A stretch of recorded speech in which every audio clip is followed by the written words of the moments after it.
Сайн байцгаана уу, бүгдэнд нь үзэж байгаа өдрийн мэнд хүргэе. Маш удаан хугацааны дараа эргэн ирэлт хийж байгаадаа баяртай байна. Цаашдаа киногоо идэвхтэй ярина гэж бодож байгаа. Энэ удаагийн маань ярих кино бол Дахиад болзъя гэдэг алдарч жүжигчин Жаннарагийн маань тоглосон маш сонирхолтой кино байгаа. За ингээд кинондоо орцгоё. Кино эхлэхдээ аз жаргалтай хосуудын хөгжилтэй хурмаар эхэлдэг. Ихэнх киноны төсөөлөл нь хурим байдаг бол энэ киноны эхлэл нь хурим байх болно. Гэвч үзэгдэл солигдож 10 жилийн дараа шүүхийн саллтын шийдвэр болон хувирна. Аз жаргалтай байсан хосууд аль аль нь ууралсан нэг нэгний үзэн ядсан байдалтай харагдана. Нөхөрт салхаасаа өмнө эхнэрээ хүүтэй минь уулзуулж байгаарай гэдэл гунигтай харцаар харна. Эхнэрч за ойлголоо гэдэл мөн адил нүдэнд нь гуник хорно. Ингээд салхаас нэг сарын өмнөх үйл явдал руу үзэгдэл маань шилжинэ. Одоо хэдүүлээ эхнэрийг нь Чинжүү, нөхрийг нь Вандуу гэж нэрлэж явцгаана. Чинжүү маань нэлийн ядарсан шинжтэй 0-ийн өрөөрөө хорно. Мэдээж араас нь нэг нас чөрөөгийн бяцхан өр соожийн даган уйлна. Бага насны хүүхэдтэй ээж бүрийн мэдэрч байсан хамгийн ойр мэдрэмж тийм биш гэж юу? Мэдээж хүүхдээ уйлуулахгүй тулд ээж дагуулan орно. Яг энэ үед нөхөр орж ирэн хаалта ямар заваа юм хүүхдтэйгээ 0 ороод гэдэл урдлана. Ингээд үзэгдэл солигдож Чинжүү календар руугаа харан 20-ийн ой өдөр гэдгээс санана. Тэрээр за би юу ч гордох вэ гэдэл толныхоо урд суухад гоёмсог хайрцагтай бэлэг байдаг. Нөгөөх маань чинээ далдан хөөх ямар гоё юм бэ? Сонголт сайтай юмаа гэдэл сууж байх хооронд Вандуу орж ирэн яагаад дураараа юм затлаад байгаа юм? Ий даргын 20-ийн ойн дээр их нэртэй өг бэлэг гэдэл булаагаад тавчдаг. Чинжүүч урам нь хугарч уурлахын зэрэгцэн хаалганы нууц дугаар хэд болохыг асууна. Вандуу гайхан чи чинь солиорч гоё юугаа асуугаад байгаа юм? 7 сарын 20-нд бидний ойн өдөр гэснэ. Өө нэрээ өнөөдөр юм бэ мартчихж гэснээр унтаж би арслан цэрээчихнэ. Чинжүүч урандаа нөхрийнхөө хамгийн чухал ажлаар тэмдэглэдэг дэвтрийг ус руу унгаачихдаг. Вандуу сандран уснаас гаргаж авсан ч нэгэнт оройтсан байлаа. Нэгэнт норсон дэвтрээ арчин суух хооронд Вандуугийн ажлаас залхан эмнэлэгт туслын шингээ авчиж өгөөгүүд уурлана. Ингээд Вандуу эмнэлэгт туслын шингээ авчиж өгөн уучлалтгүй бүхэлдэн. Энэ хооронд Чинжүү хүүхдээ асран хоол идэх завгүй гэн. Яг л залуу гэр бүлд тулгардаг асуудал. Орой болж Вандуу хідэн дарга нарын өмнө бүхэлдэн арх хондолон караоке зов. Хүмүүс чи одоо батал пак даргын нууц хүүхэнд бэлэг өгсөөр л байна уу гэдэл тавлаа асууна. Тэрээр юу ч хэлж чадалгүй тийм ээ гэдэл инээмсэглэнэ. Энэ хооронд бяцхан өр сойжийн өвдөн уйлсаар Чинжүү яахаа мэдгүй сандран ийш тийшээгүй. Вандуу руу залгасан ч уцаа ерөөсөө авдаггүй. Уг нь бас л нэг амьдралынхаа төлөө хүний өмнө бүхэлзэж яваг яаж мэдэх билээ дээ. Чинжүү маань харин юу хийгээд уцаа авдаггүй байна гэдэл уйлан дууран хүүгээ тэрнэ. Үзэгдэл шилжиж Вандуу одоо л нэг эхнэрийнхээ дуудлагыг авлаа гэсэн чинь пак даргын дуудлага байдаг. Пак даргач хурцхан сувлагч хүүхэн дээр очиодох их нэртэй баригдчихлаа. Гэлс нуугараа гэх энэ төр Вандуу дуртай дургүй нэг юм заа гэдэл сувлагч хүүхэн рүү очин гараас нь барин зүхтах гэтэл пак даргын их нэр нь гүйжрэн баригдлаа да сэгсээсэн юм чин гэдэл орхилоод үстэй тавдаг. Вандуу тэр хоёрыг салгах гэж байгаад пак даргын их нэрийг нь түлхээд унгаачихдаг. Үүнийг нь харсан пак дарга шууд Вандууг чи яагаад миний их нарт гар хүрч байгаа юм гэд цохоод унгаачихдаг. Худлаа сайн нөхрийн дүр эсгэж байгаа нь тэр байх л да. Эхнэр нь ч юу ч мэдэхгүй ханаа гэдэл өрөвдөлтөө царайлна. Энэ үед Чинжүү хүүхдтэйгээ эмнэлэгт ирсэн байхын тэр хүүхд нь гидсний халдвар авсан одоо зүгээрээ гэдэл эмч тавьшруулна. Нөгөө талд Вандуу пак захиралтай караоке зууж байгаа нь. Пак захиралч за уучлаарай их нэртэй баригдчихгүй тулд л чамайг зогсон юмаа гэдэл аргадна. Амьдралынхаа төлөө бардам зангаа уландаа гიშгэн гаднаа инээж дотроо уурлана. Чинжүү гэртээ ирсэн төлбөрийн баримтаа үзэж байх хооронд зочид буудал гэсэн төлбөрийн баримт гараад ирдэг. Ингээд гай газар дороос гिचээр энэ үед Чинжүүгийн утсанд найз эмэгтэй нөхрийнх нь нөгөө хүүхнийг хөтөлчихсөн байгаа зургийг илгээнэ. Чинжүү энэ үед яахаа мэдхгүй толинд тартал хүүхдийн хоол болсон хэртэй цамц ядарч царай алдсан нүрээ харан сууна. Бас болоогүй Вандуугаас өнөө орой гэртээ хонохгүй шүү гэсэн зурус ирнэ. Буруугаар ойлгосон Чинжүү цөрхөртлөө ойлгох нь тэр. Гэвч яг үнэндээ Вандуу гэрийнхээ хажууд машин дотроо дарагдаа цохилсон нүрнээсээ болж гэртээ очиж чадахгүй шаналн сууна. Энэ үед Чинжүү залгана. Чи надад яаж ингэж хандаж чадж байна гэд уурлахад Вандуу үнэхээр ядарсан олгоор өнөөдөр надад хэрэлдэх тэнгэл үнэндээ алга гэдэг. Гэвч Чинжүү чамтай уулзраад миний амьдрал ямар хөгийн болсныг мэдхүү гэдэл уурлана. Вандуу харин тэгвэл намайг ямар шүү ажил хийж байна гэж бодов. Надтай нохооноос дор харьцаж байна. Чи мэдгүй л дээ. Чамтай уулзраад миний амьдрал ч гэсэн хүл толгоогоо алдчихад байна гэл орилно. Чинжүүч тэгвэл хоёлаа салъя. Бидэнд аз жаргал алга. Би өрөөсөө ч жаргахгүй байна. Чамтай уулзрах ёсгүй байсан юм. Бүгдийг нь буцаамаар байна. Гэрэлтэй цуцлуулъя. Хоёлаа салъя гэхэд Вандуу гайхсан бас шансан шинжтэй. Тэгээ хоёлаа салъя гэдэл утсаа таслана. Бүрэн ойлголцож чадаагүй хоёр хос маань хоёр талд шаналан уйлна. Үзэгдэл шилжиж Вандуу салсныхаа гэрчлэгийг барин нас барсан ээжийнхээ өмнө зогсно. Тэрээр ээжтэй удаан ирээгүй дуучлаарай. Хүүхдээ өсгөө завгүй байлаа гэсээр уйлан сэтгэлээ нэн. Вандуу харин төрсөн гэртээ ирэхэд ээж нь мөн нойлын ногоон гэж урлан толгойр нь цохоод өрөөрөөгөө яваад орчихдог. Их чинь харин яах гэж араар тавьдаг гуйлахчин бэ чи гэд уурлаад өрөөрөөгөө орж аав нь ч бас муухай аран толгойр нь цохоод яваад өгнө. Хин л үр хүүхдээ салахад дуртай байх вэ дээ. Ингээд манай хоёр талд шаналн сүүн бүгжээ тайлан зэрэг газар хайчихдаг. Яг энэ үед бүгжнүүд нь хөдлөн газар хөдлөлт болдог. Тэдэж гайхан Чинжүү автобусны жолоочоос ахаа сая газар хөдлөлөө гэж юу яриад байна. Ерөөсөө тийм зүйл болоогүй гэхин тэр Вандууч өрөөнөөсөө гарan гэрийнхэндээ хэлтэл чамаас болоод толгой өвдөж байна. Орж унт гээл уурлана. Зөвхөн энэ хоёр тал мэдрэгдсэн газар хөдлөлт юу болсон гэж бодно. Тэд 19 жилийн өмнөх үедээ сэрдэг. Үүнийг мэдээчгүй байгаа Вандуу хажууд л хүртэ орон гоймгийн хугацааг дууссан байна гэж худалдаг чигчэд хэлж бас болоогүй ихчийн нүр яаж юм залуу болоо вэ гэл гайхан бас болоогүй өөрийнхөө залуудсан царайг толинд харан гайхсаар гэртээ иртэл ухаанлын 1999 он гэсэн байдаг. Үүнийг харсан Вандуу би ирээдүгээс ирчих шиг боллоо гэсээр гүлрэн зогсно. Харин нөгөө тал Чинжүү ээжээ гэдэл уйлан дууран зүудлэхэд ээж нь түүнийг сэрэн. Тэрээр энэ олон жил миний зүдэнд ороогүй байж өнөөдөр их азтай өдөр байх нь гэд ээжигээ тэрэн намайг уучлаарай. Өчигдөр би танд хэлж чадаагүй юм аа. Өчигдөр би нөхрөөсөө салчихсан. Надад хэцүү байна. Намайг аваад яваач гэсээр тэрэн уйлна. Үүнийг нь сонссон ээж нь гайхан чи юу балаараад байгаа юм бэ? Өхмөр байл өөрөө би урт наслах хүн шүү гэдэл хүчтэй гिचэн цохоод авдаг. Чинжүү харин гайхаад юу вэ? Яагаад өвдөд байна гэсээр толинд тартал залуухан хөөхөн төрхөн байдаг. Ингээд Чинжүү Вандуу хоёр ховцос хунар залуухан зүс царай бие харан үнэхээр их баярлцгаадаг. Вандуу бүр аав ээжээсээ би сургуультаа явлаа. Инженерийн сургуулийн сурагч мөн бидтэй гэж асууж байгаад аавдаа зөвхүүлээд авнаа. Үүнд аавын зөвхөлт нь хүртэл амттай санагдана. Мэдээж аав ээж хоёр нь энэ яачаад байгаа юм гэж гайхахастай. Чинжүү харин өдөржингөө ээжигээ тэрэн ээжигээ хаач явсан дагсаар ээж нь харин Чинжүүд инглээгээд би утас авч өгөхгүй шүү гэдэл зэмлэн. Нарийн учрыг нь яаж мэдэх вүлээ дээ.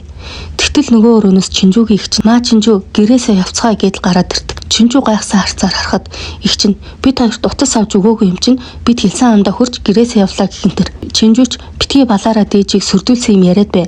Өнөөдрөөс би чиний ихчгээд зөхиж агаад ээж нас барчхул яах юм гэдэл дахин хэлээд байхад ээж нь уурлан хөөе чи юу яриад байгаа юм бэ? Өглөөнөөс хойш дими юм яриад намайг нас барахыг хүсэж байгаа юм уу гэхэд их чинь энэ санааг чийл өрөө гаргаа бидтэй Чинжүү өчтөр орой гэж хэлэхэд ээж хоёр нь гайхан харна. Чинжүүч өөрөө юу болсныг ухраан санахад нэрэл тухайн үед гэрээсээ явж байж л ээж хоёр ухаарна тэгж байж л утас авч өгнө гэж ихчигээ шортсон байж л дээ. Ингээд Чинжүүг аав нь сургуульд ирэн хүргэж ирнэ. Чинжүү харин аавтайгаа нэг л хүндээ нэг л ууртай харьцаад байдаг. Аав нь энэ өнөөдөр яасан юм болоо гэж гайхан хоцорно. Хуучны хөөрхөн залуу төрхөө олж авсан Чинжүү маань байн толинд харан хөөрхөн юмаа гэдэл инээ. Харин Вандуу энд жарих их уусан тэнд ч ингэж зодтолсон гэдэл инээ талтан алхна. Манай хоёр ч хуучнаа дурсан аль нь жаргалтаа алхаж байтал таарчдаг. Мэдээж хуучны онцгой дурсамжуудаа санан юу ч болоогүй мэт зүрхлэн өнгөрдөг. Вандуу энэ бит хоёр нэг нэгнийгээ санахгүй байгаа юм байна гэж баярлахад Чинжүү тийм ээ анханасаа танилцаагүй дээр хачин царайтай л юм байна шүү дээ. Ёстой танилцахгүй шүү гэдэл өглөн сун. Тэрээр элдвийг бодон сууж байтал хөл бөмбөгийн талбайд нэгэн царайлаг залууг харан ирээдүйд болсон үеэ санагалзна. Үзэгдэл ирээдүйд хүүхдтэйгээ хар багын сайнаас бураамын ажил дээр очин хоол идэж ярилцсан сууж байгаагаар гардаг. Тэгтэл мэдээгээр саяын царайлаг залуу тэр бомтон болсон маш том компани захирал гээл гарна. Чинжүүс найздаа чи энэ ахыг санаж байна уу? Надад сайн гэлгүйгээд байдаг байж үлээ гэд бураа. Харин тийм ээ чи гэхдээ яаж явж байгаад энэ буу алтыг алдчихдаг байна гэж инээлдэн ярилсан. Үзэгдэл шилжиж өнгөрсөн үедэр нь Чинжүүч залууг хараад энэ өстө хөөхөн шүү гэдэл инээ талтан сухад нөгөөх маань ичэнгөрөн ийш тийшээ харна. Догтлон суугаад Чинжүүгийн хажууд багын найз бураа мэрхэд гайх баярлах зэрэгцэн хөөх яг хിവэрэ залуух нараа шүүгээл тэрвэрнэ. Нөгөө талд харин Вандуу 4-р курсын ах нартайгаа зодолсноос болж шар дэгдээ хишиг шар хувцс өмсөн шийтгүүлнэ. Тэрээр сүүлийн үеийн хүүхдүүд амар биш хүүхдүүд угаасаа л амар юм байна гэж шийтгүүлэх хооронд күүд үгжийг их хар багын найз нь хоцорсоор ороод ирдэг. Вандуу ч урт тустай байсан найз күүд үгжигээ харан инээдэ барьж чадан инээчдэг. Чинжүү харин энэ үед араас нь гүйдэг байсан дээд курсын ахынхаа урд очин хичээл рүү явж байгаа юм уу гэж хэлэхэд ойр хавьд нь байсан араас нь гүйдэг хөхтөд муухай хараастай. Нөгөө залууч дургуутсан байдалтай инээн.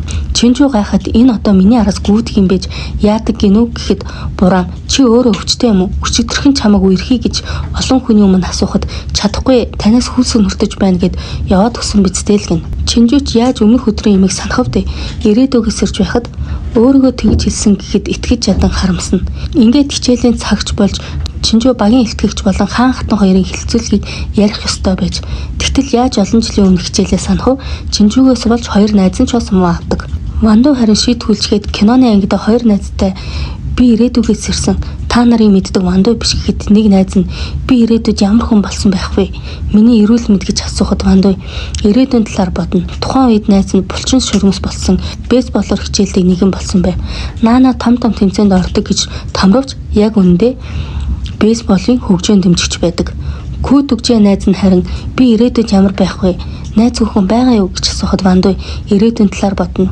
Тэрээр тухайн үед их нэртэй бас хажуугаар найз бүсгүйтэй байдаг байгаа. Нөгөө талд Чинжүү хоёр найзтай бас л ирээдүгээс ирсэн талаараа ярина. Найз Бурам би тэгвэл ирээдүйд ямар хүн болсныг асуухад бүжгийн клубын захирал бас эмэгтэйчүүдийг хамгаалах нийгэмлэгийн тэмцэгч гэдэг. Аль нь л хоёр талд үнэнээ хэлэхэд нөгөө хэдэн ч гэсэн итгэж байгаа мэт боловч яг үнэндээ янзыг нь үзээд яриулаад байсан байж таар. Тиймдээ яаж итгэвэ дээ? Эргүү юм чинь галзуурчгаж гэдэл аль нь уурлаад босоож явчихдаг. Маргааш болж Вандуу хоёр найзтайгаа явж байхад ирээдүйд дээрлэгдэг байсан Пак Тарк гэгч нь явж байдаг. Тэрээр шууд хараад араас нь дагааж явдаг. Барьж байсан ундагаа гараараа нилээн сэгсэрч байгаад хажуугаар нь санаандгүй мөргсөн мэт дүргсэн түлхчихдэг. Тэрээр ирээдүйд байсан их нартайгээ хичээлээ хийх ёстой үжлэгт явж чадахгүй болсон тухай ярилцсан зогсно. Вандууч мөргсөндөө уучлалтгүй ундаага өгөхөд нөгөөх нь ч зүгээр гэл өнгөрнө. Найз охин нь чи ёстой сайхан сэтгэлтэй шүүгээл хажууд нь зогсно. Нүдний шилтж инээмсэглэн ундааг онгойлгоход сэгсэрсэн газтай ундаа нүүрлүүн цацрахын тэр. Вандууч одоо л нэг хөшөөгөө авсан шинжтэй Петгэр гэгч нь халахна. Чинжүү харин найзуудтайгаа сургуулийн цайны газар орон хоол идэн суун. Хоёр найз нь гайхаастай. Учир нь Чинжүү өнгөрсөнд хоол идэн гэж ганц будаанаас нь идэл цадчихдаг байж. Одоо бол хүн булах гэж байгаа юм шиг л хурдан идэнэ. Найзууд нь хараад хүү чи хэд хоног юм идээгүй юм. Яагаад ийм хурдан идээд байгаа юм гэхэд Чинжүү чи ч гэсэн хүүхэд гаргаад үзгэх нь тэр.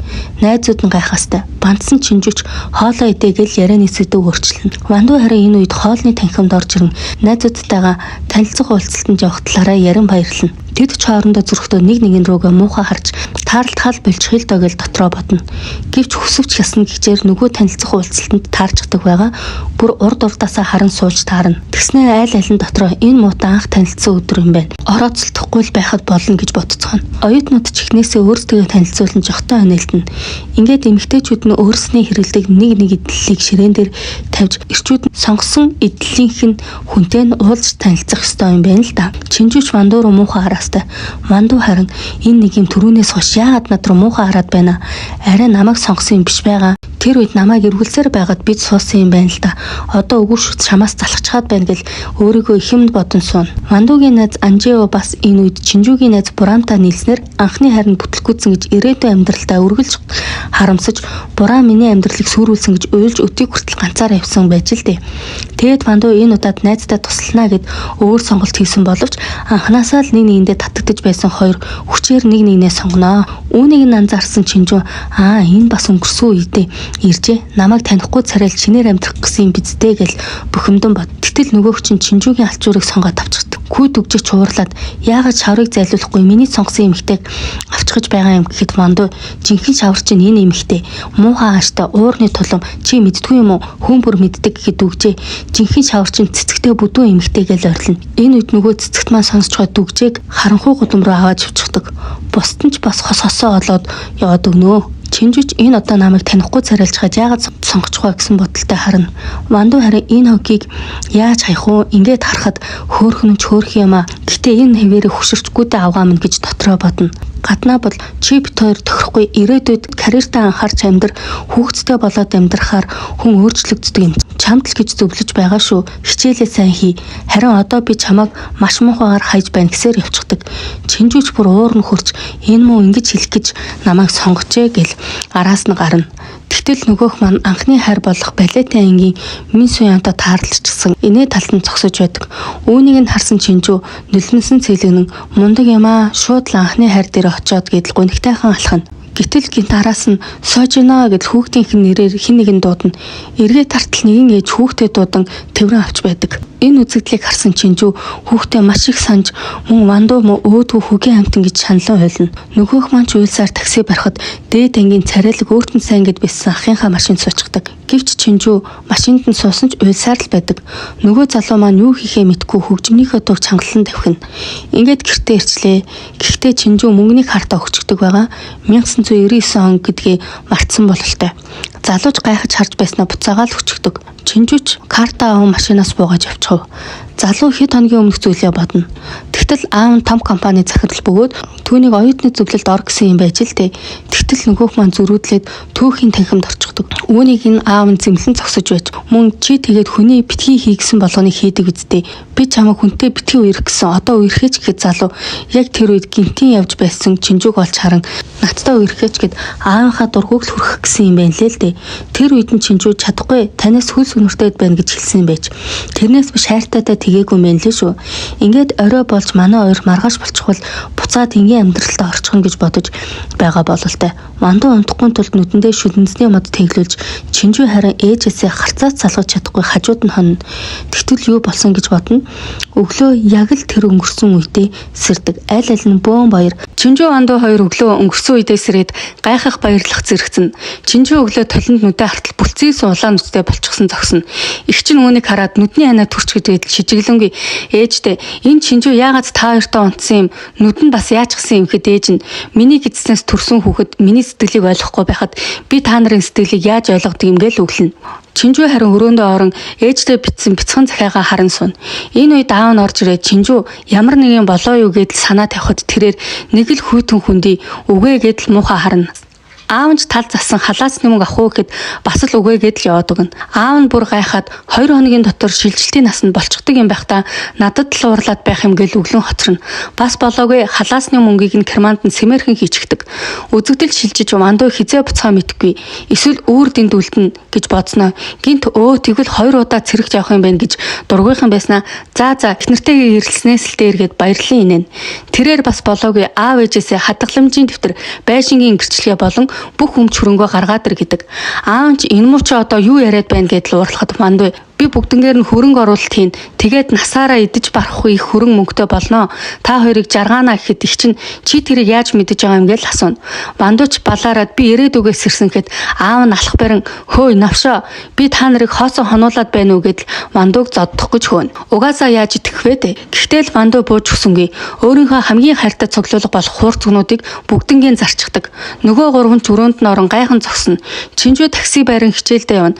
Тэрээр ямартай ч Вандуу уулзъя юу болоод байгааг асууя гэж бодно. Сургуулийнхаа гадаа ирж таксиныхаа мөнгийг өгөх гэж карт өгөхөд жолооч ах уурлана. Юу вэ? Таксинд карт өгдөг хэн байсан юм бэ? Худлаа мөнгөгүйгээр шалтгааллах гэж ингэж байхгүй юу гэхэд Чинжүү өчигдөр болоод байсан шүү дээ гин.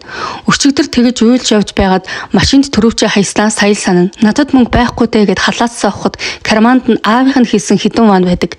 Чинжүүч таксинаас буугаад өчигдрийн тэр жолооч төрөвчөө орхисныг маань мэдээд намайг зүгээр болгочтэй тэр мөнгө өстө олуул гэдэл өглөнө. Аавынх нь хийсэн мөнгөний хажуугаар нэгэн зурв сайн. Тэгтэл аав нь Чинжүү миний охин битгий уурлаарай. Аав нь ээжд нь охинд утас аваад өгчгөөч гэж ятгана гэсэн байдаг. Чинжүүц загтлыг уншснаа. За мэдгүй гэдэл нэг л дурамчхан бас уурлангуй хандна. Ер нь Чинжүү өнгөрсөнд очсноос хойш аавдаа их л дургүй байгаа. Ирээдүйд магадгүй ямар нэг юм болчихсон байх. Чинжүү маань сургууль руугаа алхаж байх хооронд нөгөө царайлаг ах нь цэрэг хувцастай явж байдаг. Манай хүн ч ичих болчирхаатай юм болохоор ичээд шууд хогийн савны араар нуугдчихдаг. Энэ хооронд ч нөгөө хоёр найз нь юу хийгээд суугаад байгаа юм гэснээ. Чи ичээд байгаа юм уу гэснээ хажууд нь суучдаг. Та хоёр яваач гэж шивнэх хооронд дүгжээ жээг хоёр гараад ирдэг байгаа. Дүгжээ наана юу хийж байгаа юм бэ? Охтууд нойлын өрөөнд л шивнэлдээд байдаг бидтэй гэдэл асууна. Чинжүү харин төвөгшөөсөн байдалтай яваа гэдэл хөлөөрөө хөөн. Нөгөө цэрэг залууч хогийн савны араар хөл саргунаад байгааг гайхаж хажууд нь хідүү хүүхдүүд сууж байгааг анзаарангуудаа жоохон гайхаж байснаа яваад өгнө. Өө нэрээ өчигдрийн танилцах хүчлэг дээр Жэйв Бураам хоёр уушин газар орж арх хүч Жэйв бүр тасраад Бураам түүнийг өрч дотуур баринд хүргэж өгсөн байдаг. Цэрэг залууч явж нөгөө хэд ч бас босч анги руугаа орохоор явцгаана. Бураамч ухаас өмнө Жив тандан чи надтай дараа уулзаараа гэдэл инээмсэглэж яваад өгнө. Үзэгдэл шилжиж Вандуу өнгөрсөн үед караашлагдаг байсан Балетэ ангийн Минсуян дээр ирсэн байдаг. Тэрээр өмнө ганц ундаа чавьж өгч чадахгүй тийм ичимхий нэгэн байсан бол одоо юуны тулд ирээдүгээс ирсэн билээ дээ. Боломжоо алдахгүй шүү гэл хүч үзнэ. Вандуу бэлтгэлээ хийж байхад нь шууд орон өөрийгөө танилцуулаад тэнд байсан охтыг уух зүйлээр дайлна. Тэгснээ дугаараа өгч дараа нь хоёлаа таньдаг хүн шиг мэдлж бай гэдэл өөртөө ихтэй наргагүй хэлдэг. Минсуян ч инээмсэглэн зогсно. Вандуу хоёр найзтай болсон явдлыг хэлтэл итгэж ядна. Өмнө нь царайг нь хараад л ээрч муураад ярьж чаддгүй байсан байж чи өөрөө очиж дугаарыг нь авсан юм уу гэдэл гайхан асууна. Тэгэлгүй дээ би шал өөр хүн болсон гэж томорно. Хичээл орох болж Чинжүү хичээлийн дахимд орж ирэн Вандуу руу муухай араастай. Вандуу энийг тоогоогүй болохоор л над руу муухай харж байгаа гэсэн бодолтой. Их пэдгэрч умалсан. Багш нь танхимд орж ирж тархины зураг гаргаж ирэнгүүтээ хүн бүр нэг хүнийг бодон энэ хүн толгой дотроо юу бодож байгааг өөрсдийн төсөөллөөрөө бичээрэй гэсэн даалгавар өгдөг. Гэхдээ бичсэн хүн нэрээ нуцлахыг анхааруулдаг. Тэгсэн дүгжиг энэ рок юм байх та үсэн хагтай бөөн хаг үсээ усаад цэрэгт яваараа гэд биччихсэн байдаг. Жүгдээч уйлан цаасаа базна. Харин Вандуу цаасаа уншдал бөөрийнхээ бас бохны өн харамч арчаагүй гэсэн байдаг. Тэрээр ирээдүйд Чинжүү өөрийг нь үргэлж тэгж хэлдэг байсныг нь санан гарын салгана маш их гайхна. Учир нь Чинжүүч бас ирээдүгээс ирсэн юм байна гэдгийг ойлгоно. Хичээл тарах үед Вандуу Чинжүүг дагуулan дээвэр дээр гарan уулзна. Тэгснээ Вандуу хөөх чи жүжигчин болох гэж байгаа юм уу? Намайг сайхан хуурчээ гэдэл уурлана. Чинжүү тэр яах вэ? Энд юу болоод байгаа юм? Би унтаад зэрхэд бүх юм хэвийн болчихсон байна ах гэж бодсон. Гэтэл Вандуу би яаж мэдвэ дээ? Би ч бас тэгж бодсон. Гэхдээ үүр тийм байх юм бол хоёулаа ол золлоо л гэсэн үг. Ирээдүрөө буцвал салсан ихнэр нөхөр болно. Дээрээс нь хөгшин нэгэн тийм болсон юм чинь энэ амьдралдаа сайхан хөгжилднө. Чи ч бас надтай зуралмааргүй байгаа үсттэй гэдэг. Чинжүүч тийм ээ юу гэж буцмаар санагдах вэ гэж амийг нь дагуулна.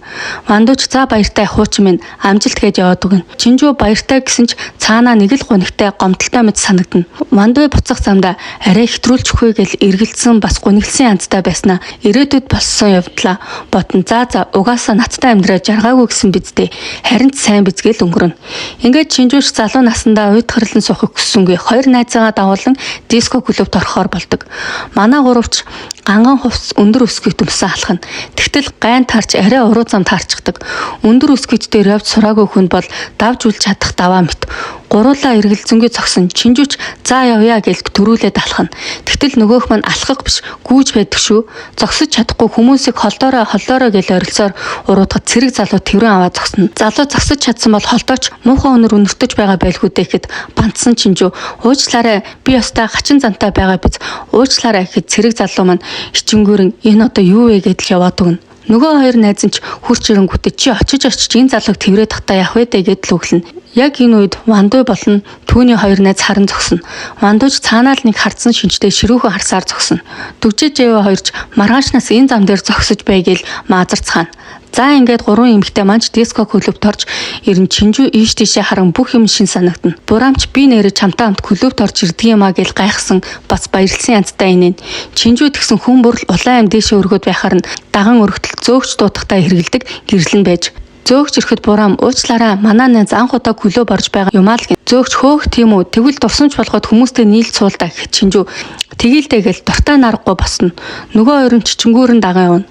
Үзэгдэл шилжиж нүдний шилт буюу ирээдүйд манай Вандууг дэрлэгдэг байсан удирдах албан тушаалтан пак тарган өнгөрсөнд найз охинтойгоо ярина. Тэрээр ангайхын сургуулийн оюутан бололтой номын санд сууж байна гэдэл худлаа хэлчихдэг. Яг үүндээ диско клубын нойлтол байдаг байхгүй юу? Вандуу болон түүний хоёр найз мөн л адил клубт орж ирсэн байдаг. Вандууч виски авч уяа ах нь мөнгөтэй гэдэл нөгөө хоёртой томорно. Жигдүү харин вискиг хаа хамаагүй охтуудад өгөхгүй шүү. Таалагдсан бол виски, таалагдаагүй бол шар ариг өгөн шүү гэдэл тохиролцсон. Охтууд ээлжлэн ар араасаа орж ирж таалагдах охтууд байдаггүй. Таалагдсан нэгэнд нь Жэю жүгдээ хоёр дэндүү уйтгартай санагдаж Вандууд бүх охтууд анхаарлаа хандуулна. Нөгөө хоёр нь ч муухай хараастай зүгээр л сууцгаана. Чинжүү харин нөгөө хоёр найзтайгаа нүдний шилтэй худалч залуу болон түүний найзтай сууна. Нүдний шилтч манай Чинжүүг сонирхостой.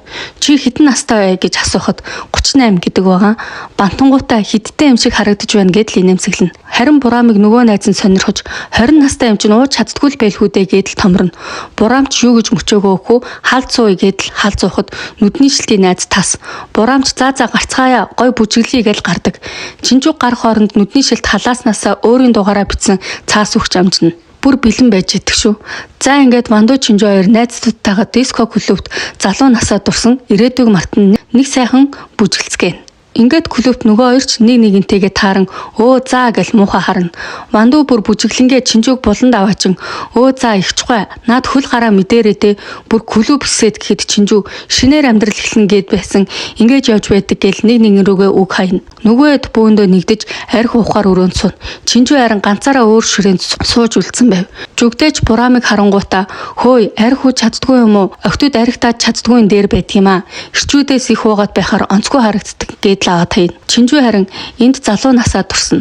Хөө хөвгчлөө байна шүү. Нөгөө эдийн мөрөд уур амьсгал хэвтчихлээ гэсээр ганцаараа суuna. Харин Жүгдээ Бураам хоёр хал зууцгаана. Бураамыг яаж гүйцэхв? Бураам ууж дуусаж байхад Жүгдээ уртгаач ууж дуусаагүй чи лаг ямаа гэл тасраад унцдаг. Бураам ч ууж дуусчихад жив рүү харан хөөе өчигдөр юу болсныг санаж байна уу гэдэл хамт уугаад тасарсан үйл явдлыг асууна. Жиюч яг үүндээ санахгүй байгаа мөртлөө тийм ээ санаж байна гэж хэлцдэг. Учир нь Бураам уусныхаа дараах үйл явдлыг сандаггүй хүнд би дургу гэж хэлсэн байж л дээ. Живээ санаж байна гэж хэлчихсэн болохоор Бураам за тэгвэл хэлсэн амлалтандаа хүрээрээ гэж хэлдэг. Живээч эргэлзэнгүй тэгнэ гэхэд Вандуу нилээн санаа зовсон байдалтай түн рүү харна. Яг энэ үед зөөгч орж ирэн танаа найз чинь тэнд хитрхи их согтож гэхэд нөгөө хэд чинь бөөндөө гараадгүй. Тэгтэл Чинжүү тайзан дээр микрофон барьчихсан зогсож байдаг байгаа. Хүмүүс ч гайхан харна. Чинжүү Вандууг харснаа хөөе харамч гэл микрофон бариа ойрлон чи ганцаараа залуухан юм уу? Би ч гэсэн залуухан хөөхөн надад өнөөдөр нэг хүн сэтгэлээ хэлчил дугаараа үлдээсэн намайг залгаараа гэсэн гэдэл хэлнэ. Хүмүүс ч Вандуураа харан инээлдэнэ. Чинжүү нүдний шилтийг олж харангуутаа надад дурласан ах байна гэл гараараа даллна. Нөгөө хүн ч жуумалсан таатай наргагүй нэ. Үүнийг нь харсан Вандуу паг таргуудаа гэл гайхан харна. Тэрээр Чинжүү рүү харан энэ хүнийг ямар хүн гэж мэдэхгүй бэ чи өстөө нэргээл амандаа өглөнө. Чинжүү харин Вандуу танд чи миний амьдралыг оронгоор нь эргүүлсэн ч сожиныг яах гэж байна гэхэд Вандуу шоконд орно нүдэнд нь нулимс дүүрэн гунигтай харан зогсно.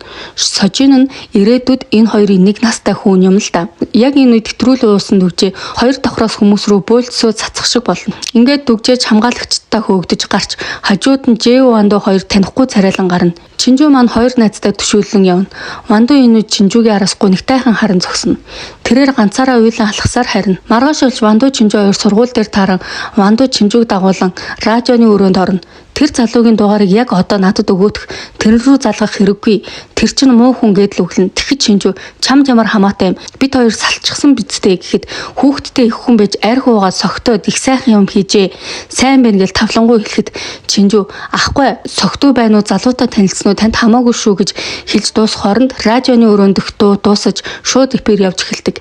Ингээд энэ хоёрын ярьж байгаа яриа сургууль даяар сонсогдно. Вандуу тийм ээ хоёулаа одоо ямар ч хамаагүй хүн. Гэтэ яагаад ойр орчимд эргэлдээд байгаа юм.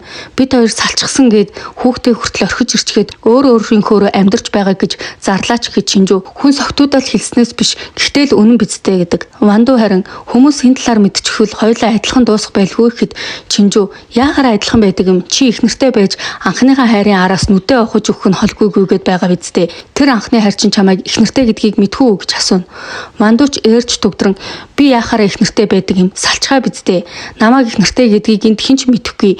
Тэгээд чи нөхөр хүүхэдтэй юм байж залуухан хар хүүц тэрврүүлээд ухаангүй байсан бидтэй адилтай адил шүү гэхэд сургууль даяар сонсож байгаа болохоор зарим хүмүүс адилтай адил гэж хоёулаа араар тавьжтэй айхтар хүүхэн юм а гэж шивнэлдэн ярилцсан. Тэгтэл энд дүгжээ өнгөрсөн шөнө согтуурхан дотор байрандаа нууц орох гэж байгаад хаалганы завсраар толгоогоо гацаан тэндээ хончихсан байвал яах вэ? Тусламжийн багийнхан ч мөн оюутнууд ч бүр үзүр үзэж байгаа айта тойрон харцгаана. Шүнжэнгөө усан бороонд нүдүүлсэн үзлийн царайтай юм л болчихсон харагдана. Чинжүү явхад Вандуу араас нь дахин тэр пак дарга гихчтэй битгий уулзаарай гэхэд эмнэлгийн дарга юм уу тэгвэл амьдралаа нэг өөрчлөнө гэл тавлангуй хариулаад яваад өгдөг. Яг энэ үед Чинжүүгийн найз Сол бүгдийг нь сонсчихсон зогсож байдаг. Хичээлийн цагч болж Вандуу ангидаа орж ирэхэд Жэё манай сургууль гэрэлтэй цуцлуулаад ороод ирсэн бүр хүүхэдтэй хүн байдаг юм байна. Бүр болоогүй хоёулаа өөр хүмүүстэй явуулсан гэж байна гэдэл сонирхуулан ярьдаг. Вандууч хөөх ямар амар хүгийн гарууд вэ тэмээ гэл айгүй ярьж байсан чинь тэгээд бүр тэр эмэгтэй нь эрэгтэйгээ харамчаа гэд боо юм болсон гэж хэлэхэд Вандуугийн царин сонирн болон өөрийг нь ярьж байгааг анзаардаг. Тэгснэ чи энийг хаанаас сонссон юм гэхэд радионы өрөөгөөр ярьсан сургууль даяараа сонсогдсон гэдэл аваад тайна. Вандууч сонь царилан ярвана. Чинжүү чангидаа орж ирэхэд ангийн эрэгтэй хүүхдүүд нь тэр эмэгтэйч өстой айхтар юм аа. Өстой албаар л ингэсэн байх та гэдэл ам уралдуулан ярина. Чинжүү ч өөрийгөө хэлж байгааг мэдэн их эвгүй байдалд ордог. Сол найз нь Чинжүүг сэм анзаарна. Үзэгдэл шилжиж хоолны танхим Чинжүү болон Вандуу нар найзуудтайгаа хамт явж байгаад тааран хамт суун хооллоно. Хүүхэд болгоно л тэр хоёрын талаар ярьж хэн бол хайж олох юмсан гэж сонирхон ярилцгаана. Сол Вандуу руу муухай харан балиар гүлэг гинэн охины толгой эргүүл жирэмсэн болгодог хүгийн гүлэг гэдэл ёстой амар уурлана. Чинжүүж гайхан солоо чи бас хараад хэлдэг юм уу гэхэд Вандуу чи яагаад над руу хараад байгаа юм бэ гэдэл нэг л хэвгүрхсэн байдалтай харагдана. Сол энэ хоёрын ярианаас сонссон болохоор Вандууг адгийн амтан гэж бодож байгаа л да. Энд харин нөгөө цэрэг залуу маань Чинжүүг тэрвэрч авснаа бодон бодлоос нь юусоо гарахгүй байгаад бухимдан яагаад бодогдоод байгаа юм болоо гэдэл уурлана. Ингээд нөгөө залуу маань Чинжүүтэй уулзахаар ангид нь очино. Чинжүүч өөрийгөө их юмд бодон энэ царай алдсныг нь хардаа тиймдээ сэтгэлээ илчилсэн хүнд дими балаа юм яриад гэд өөрийгөө их л өвгшүүлэн бодно. Бас болоогүй ирээдүйд их нэртэй болоогүйг нь бодоод тэр олон жил намайг бодоод их нэртэйч болоогүй гэдэл жуумалсан бодох хооронд залуу хөөе өөрт чи намайг сайн гэж бодоогүй биз дээ. Үерхий гэж хэлсэн чи зүгээр л тэнд таарчихсан юм. Чиний өмнө өөр хин нэгэн байсан бол би тэр хүнд хэлэх байсан. Одоо ойлгосон биз дээ. Одоо миний эргэн тойронд битгий эргэлдээрээ гэдэл яваад өгнө. Чинжүүч энэ олон жил буруу бодож явсандаа урам хугарч яагаад 18 жил зүгээр байж байгаад одоо хэлж байгаа юм мэдэхгүй байхан дээр байсан юм гэдэл нулимс цэглэгнүүлэн гомдлоно. Үзэгдэл солигдож Жэю Бурамын хэлснээр 2 цагт сургуулийн 201 дотд дууцаар очино. Тэгтэл хөгжөөн дэмжигчдийн клуб байдаг. Согтуудаа хэлсэн амлалтандаа хүрээрээ гэсэн нь хөгжөөн дэмжигчдийн клубт элсэх байсан байж л дээ. Жиюч дуртай дургүй нийгэм клубт хэлсэн эвсэлгүйхэн бүжиглэнэ. Тэрээр Бурам хамтлагийнхантайгаа бүжиглэж байгааг нь харан дахин дурлахшгүй болж бас болоогүй хамт бүжиглэж байсан залуутай нь хардмаар айдна. Харин энд Вандуугийн анхны хайр болох Минсуён дасгалаа хийж байгаа далдан багшийнхаа өрөөнд багштай жиндэн анхаараач хэмээн загнуулан зогсно. Вандуу харин Минсуяны ангийнханд амттай зүйл авчирч өгөн инээлтэн суун. Суян жоржж Вандуу амттангаас өгөхөд би идэхгүй гэл эдмээр санагдсан ч багштай загнуулснаа бодно төвчин. Вандуу за баяртай дараа олцё гэж явах үед Суян ухаан алдаад унцдаг. Тэрээр тэрэн эмнэлэг рүү авч явна. Чинжүү харин түүхийн танхимын дээд курсын ангийн ах нар нь нэгэн үйл ажиллагаа зохиодог. Энэ нь түүхийн танхимд шинхэн ирсэн оюутан өөрийгөө боомлон нас барсан түүний сүнс нь хоргоцсон тэр танхимаас нэгэн улаан тутаг олж ирж чадвал өнөө орой бөөндөө архиуцгаана гэдэг. Оюутнууд ч бөөн баяр алга ташна. Харин улаан тутаг бүгдээрээ олж ирж чадах болов. Ингээд нэг нэгээрээ оюутнууд орсон боловч бүгд л айн гарч ирнэ. Чинжүү харин өмнө нь орж байсан туршлагатай болохоор бүгдийг нь мэдэн бараг тэр сүнснүүдийг айлгаж явуулчихдаг. Яг үүндээ энэ сүнс гээд байгаа нь дээд ангийн ах нар нь өөрсдөө сүнс болон оюутнуудыг айлгадаг байжээ. Чинжүүч үүнийг мэдэн бүх сүнс болсон хүүхдүүдийг айлгаад өөрөө улаан тутаг болчихдог. Тэрээр чатан дээр гарч аваад буух гэж байхдаа хоошоос аваад унангаа алтна. Яг энэ үед нөгөө цэрэг залуу маань бас тэврээд авчгадаг. Аавар хүйтээ ядж явахт хөлөө гимтээчихнэ. Үзэгдэл шилжиж Минсуян имлэгцэрнэ. Босонгуудаа гидсэнд уурахад Вандуу гидсний ч сэрүүлэг намайг сэрээчлээгээд л хошигнно. Тэр хоёр ч хоолны газар орон Суян хоолны тэглэмтэйгээд идэхгүй байж байгаад Вандууг харан тэсгэл алдан хоолоо нилээн хидчихдэг. Их эцэндээ гимшсэн Суян маань одоо яана арай хидчихлээ гэдэл гимшин сухад Вандуу цүнхнээсээ яг өөртөө таарах пүүз гаргаад ирдэг. Одоо явж хоолоо шингээцгээгээд л алхацгаана. За ингээд энэ хоёр маань ч өөрсдөө таарсан хөөхөн болцоо хичгдэг. Хүмүүнлийн танхимынхан маань Чинжүүгийн ачаар бөөндөө хоолнд орж байгаа нь бүгд л маа Чинжүү гэдэл оролцгоно. Шинжүүч хизээний хүн боддог зантан болохоор мөс авчирч ирэн цэрэг залуугийн хөлн дээр тавьдаг. Тэрээр анхаарах хэрэггүй гэж их цан гаргасан ч дотроо үнэхээр их баярлан инээн. Цэрэг залуу маань Чинжүүг юу ч хийсэн хараад л инээмсэглэн суун. Ингээд Чинжүү нилээн согтон гэрлүүгээ харахаар автобусан суун. Тэрээр автобусны цонхон дээр жижиг хөл зуран ирээдүйд байсан сожинг хүүг үнэхээр их санан уйлна. Энэ үед ч цэрэг залуу маань харан ард нь гайхан сууж байдаг. Цэрэг залууч Чинжүү гэртээ орохыг нь харан шууд яваад өгдөг. Бас их халамжтай. Вандуугийн манж болзон амжилттай болж Минсуян би чиний талаар ихийг мэдхийг хүсэж байна гэсээр автобусанд суучихдаг.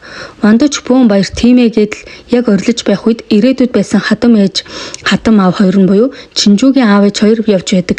Тэрээр сэтгэл нь шаналсан эсвэл шоконд орсон байдалтай зогсно. Маргааш бол Чинжүү ээжтэйгээ хамт зах гарна. Тэрээр ээж нь тарвас авах гэтэл Чинжүү ээжээ та усан үзэм дуртай шүү дээ. Усан үзэм авах гэд үгээ та нар иддгүү шүү дээ. Би л ганцаараа идэн та гурав тарвсан дуртай шүү дээ гэдэл тарвас авдаг. Тэр хоёр гэртээ арих хооронд ээж нь зургийн газраас зураг авахаа мартсан гэд Чинжүүг гүйлгдэг. Яг энэ үед гэрийнх нь үүдэнд бөөн усан үзэм тавьсан байдаг. Ээж нь ч гайхан ойр орчмоо харж байтал нэгэн залуу мөргөн тортой юмыг нь унгачдаг. Чинжүүгээ ээж хөөе залуу чи юм унгачглаа гэхэд нөгөө залууны томрон байхад Вандуу холоос харан чи яагаад настай хүн дээрлэхэд байна гэл том дугран хамгаална. Яг энэ үед Чинжүү гарч ирэн Вандуу руу мухааран ээжээ та орж бай гэдэл ээжигээ оруулчаад Вандууд хандан чи одоо энэ хавийг юу гэж бодоо вэ? Арай ээжийг минь харах гэж ирээгүй бидтэй гэдэл дургуутсан. Үзэгдэл ирээд өрөө шилжин. Чинжүүгийн ээж нас барж Вандуу зургийнхын өмнө уучлаарай ээжээ намайг үнэхээр уучлаарай гэдэл байлна. Чинжүү харин юу ч хэлэхгүй Вандууг цохон уйлсаар энэ анги маань дуустав. Дараагийнхаа ангид яагаад Вандуу уучлалтгүйж Чинжүү зогсон тодорхой болох вүзээ. Чинжүү маань гэртээ орж ирээ ээжтэй дахиж битгий энэ залуутай уулзаарай гэхэд ээж нь яаж гавь надад туссан хүн байхад баярлаа гэдэлчихэд болохгүй байх уу гэхэд та бид хоёрт л болохгүй гэдэл дургуулах нь. Үзэгдэл 2010 онд шилжин.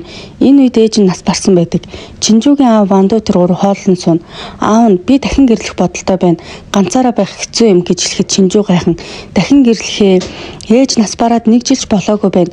Тантай 40 жил хамт амьдэрсэн хүнээ 1 жилийн дотор мартчихж болох юм уу гэд аав руугаа урлан надад бол гэртээ ирэхэд ээж гэртээ инээгээд сууж байх юм шиг л санагддаг. Црун залхахаар ээж уцаа авах юм шиг санагддаг.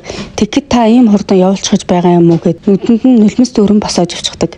Өнгөрсөн үед ийм зүйл болсон гэдгээ бодон сон. Бас болоогүй аав руугаа муухай харан идэх гэж байсан панчааныг нь ээжийнхээ аяг руу хийчихдэг. Ээж нь ч гайхан аав ч идэх гэж байна шүү дээ гэхэд үгүй таних та бүгдийг нэтгэн. Аав ч зүгээр л гайхан сун. Бас болоогүй орой унтахынхаа өмнө эхнэрээсээ би саяхан арх хууж ирээд янз бүрийн болоогүй юу? Чинжүү маань яагаад над руу уурлаад байгаа юм бол гэд шаналан асууна. Вандуу ууршин газар орон хүүгээ санан шаналан уйлсаар Чинжүүч мөн адил өрөөндөө хүүгээ санан уйлна. Маргааш болж Чинжүүгийн аав ээж хоёр эмнэлэг явах гэхэд Чинжүүч гэсэн хамт явна. Ээж нь эмчилгээ хийлгэхээр явж байгаа юм байна л да. Чинжүү эмчээс манай ээж ямар нэгэн өвчин байхгүй байна уу гэхэд үгээ цоо ирүүл байна. Энэ байдлаараа урт наслнаа л гин. Чинжүүч үгээ ямар нэгэн хавсарсан өвчин байхгүй байна уу гэхэд эмч маргааш 10 жилийн дараач хавсарсан өвчнөд гарч болно. Тэглээгээд эмчилгээ хийхгүй гэсэн үг биш. Үүнээс урьдчилан сэргийлж бид нар эмчилгээ хийж байгаа. Танаа ээж урт наслнаа санаа зовлтгүй гэж Чинжүүгээд нь царай нэг л сонирн болон босоож явна. Чинжүү гарсны дараа эмчин сувлэгчтэйгээ хүүхдүүд нь ээжигээ өвцөнд их судалжээ хавсарсан өвчин хүртэл мэдэж байдаг. Өчигдөр бас хүн нэрээд асуусан гэд сувлэгч энэ хоёр чинь хүү байхгүй хоёр охинтой шүү дээ гэхэд эмч тийм үү гэдэл гайхна. Бодвол мандуул ирсэн байх. Чинжүү сургууль дээрээ ирэн найзуудтайгаа хооллож явахад цэрэг залуу маань хурч ирээд суучдаг.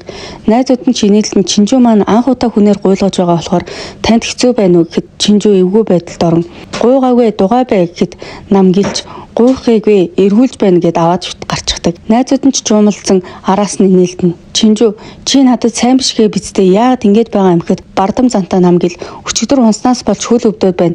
Чамаас болж унсан болохоор чи миний ажуу туслаж явж явах хэрэгтэй гингүүтэй костюм өгчдөг. Тэд хэсэг ярилцаж байснаа нам гэл орой 7 цагт хойно уулзъя. Хөл юм болохоор жолоо барьж болохгүй байна гэхэд Чинжүү энийг аваад явуулчихад костюмыг нь хэлэхэд орой аваад ирээрэй гэдэл яваад өгнө. Намгийч эргэж харан жуумалсан инээ бөөн баяр алхана. Орой болж Вандуу Суян хоёр кино үзэхээр зогсоно. Вандууч нэг л имээсэн байдалтай бас нуугдсан байдалтай байгаад байдаг. Тооцоогоо хийх гээд карта өгтөл Чинжүүгийн аав нь байж байдаг байгаа. Вандууч бүр үнэхээр цочин сонин царайлан би бицчгаад ирээгээд гүгэж авчихдаг. Чинжүүгийн аавс нуугдаад байсан юм байж л дээ. Нойлын өрөөнд орсноо заавал энд таарад байхдаа яах вэ тэгээд шаналж байсныг гинт үгүй би өөр нь яахаараа нуугддаг вүлээ. Ямар буруу хэрэг хийсэн нь араар тавьсан биш гэдэл өөрийгөө зоригжуулна. За ингээд киноныхоо цагийг хүлээж байх зур Намгил Чинжүү хоёр бас кино үзэхэд сууж байдаг. Чинжүү Вандуу эрч нэг харан муухай харан суун. Суянч чи энэ киног үзээгүй юу? Хүмүүс энэ киног их гоё кино, их уйлдаг гэд байсан гэхэд Вандуу за юу л шалив гэж байдаг л нэг энгийн кино байлгүй. Ийм юмнаас болж уйлаад байхдаа яах вэ гэхэд үүнийг нь сонсон Чинжүү өнгөрснийг бодомж умалсан. Өнгөрсөнд энэ киног үзэх болгондоо л Вандуу уйлдаг байж өмнө нь тэд болцдог байхдаа ч энэ киног үзсэн байж л дээ. Кино ч эхэлж Вандуу кино руу биш Чинжүү рүү холоос харан нэг л гунигтай суун. Киногоо үзэж дуусаад тэр дөрөв зогсож байхад Чинжүүгийн аав нь гараад ирнэ. Вандуу харснаа сайн байна уу аав гэл бүхэлзэнгүүтээ аав нь гайхан хэн блэ гэд Вандуу банцандаа танихгүй хүн гэдэл гүгэж авчихдаг. Чинжүү ч үүнийг харангуйтаа ёстой нэрээ гэл ярвана. Ингээд Чинжүү Намгил хоёр нэг газар орж пив унсуун. Цэрэг залууч Чинжүү рүү ширтэн сухад Чинжүү ичингүүрэн чам жүү таалагдж байна. Хоёулаа юу авч идэх вэ гэдэл меню харуулхад залуу би чамд дуртай. Би чамд л сайн юм шиг байна гэдэл сэтгэлээ хэлчихнэ. Чинжүү ч юу ч хэлж чадахгүй дуугаал суун. Маргааш болж энэ өдөр бороотой өдөр байхан тэр хүн болгон шүхэр барин алхана. Суян харин шүхэргүй автобусны буудлын дээр яах учраа мэдгүй зогсоно. Энэ үед Вандуу шүхэр барин хурч ирнэ.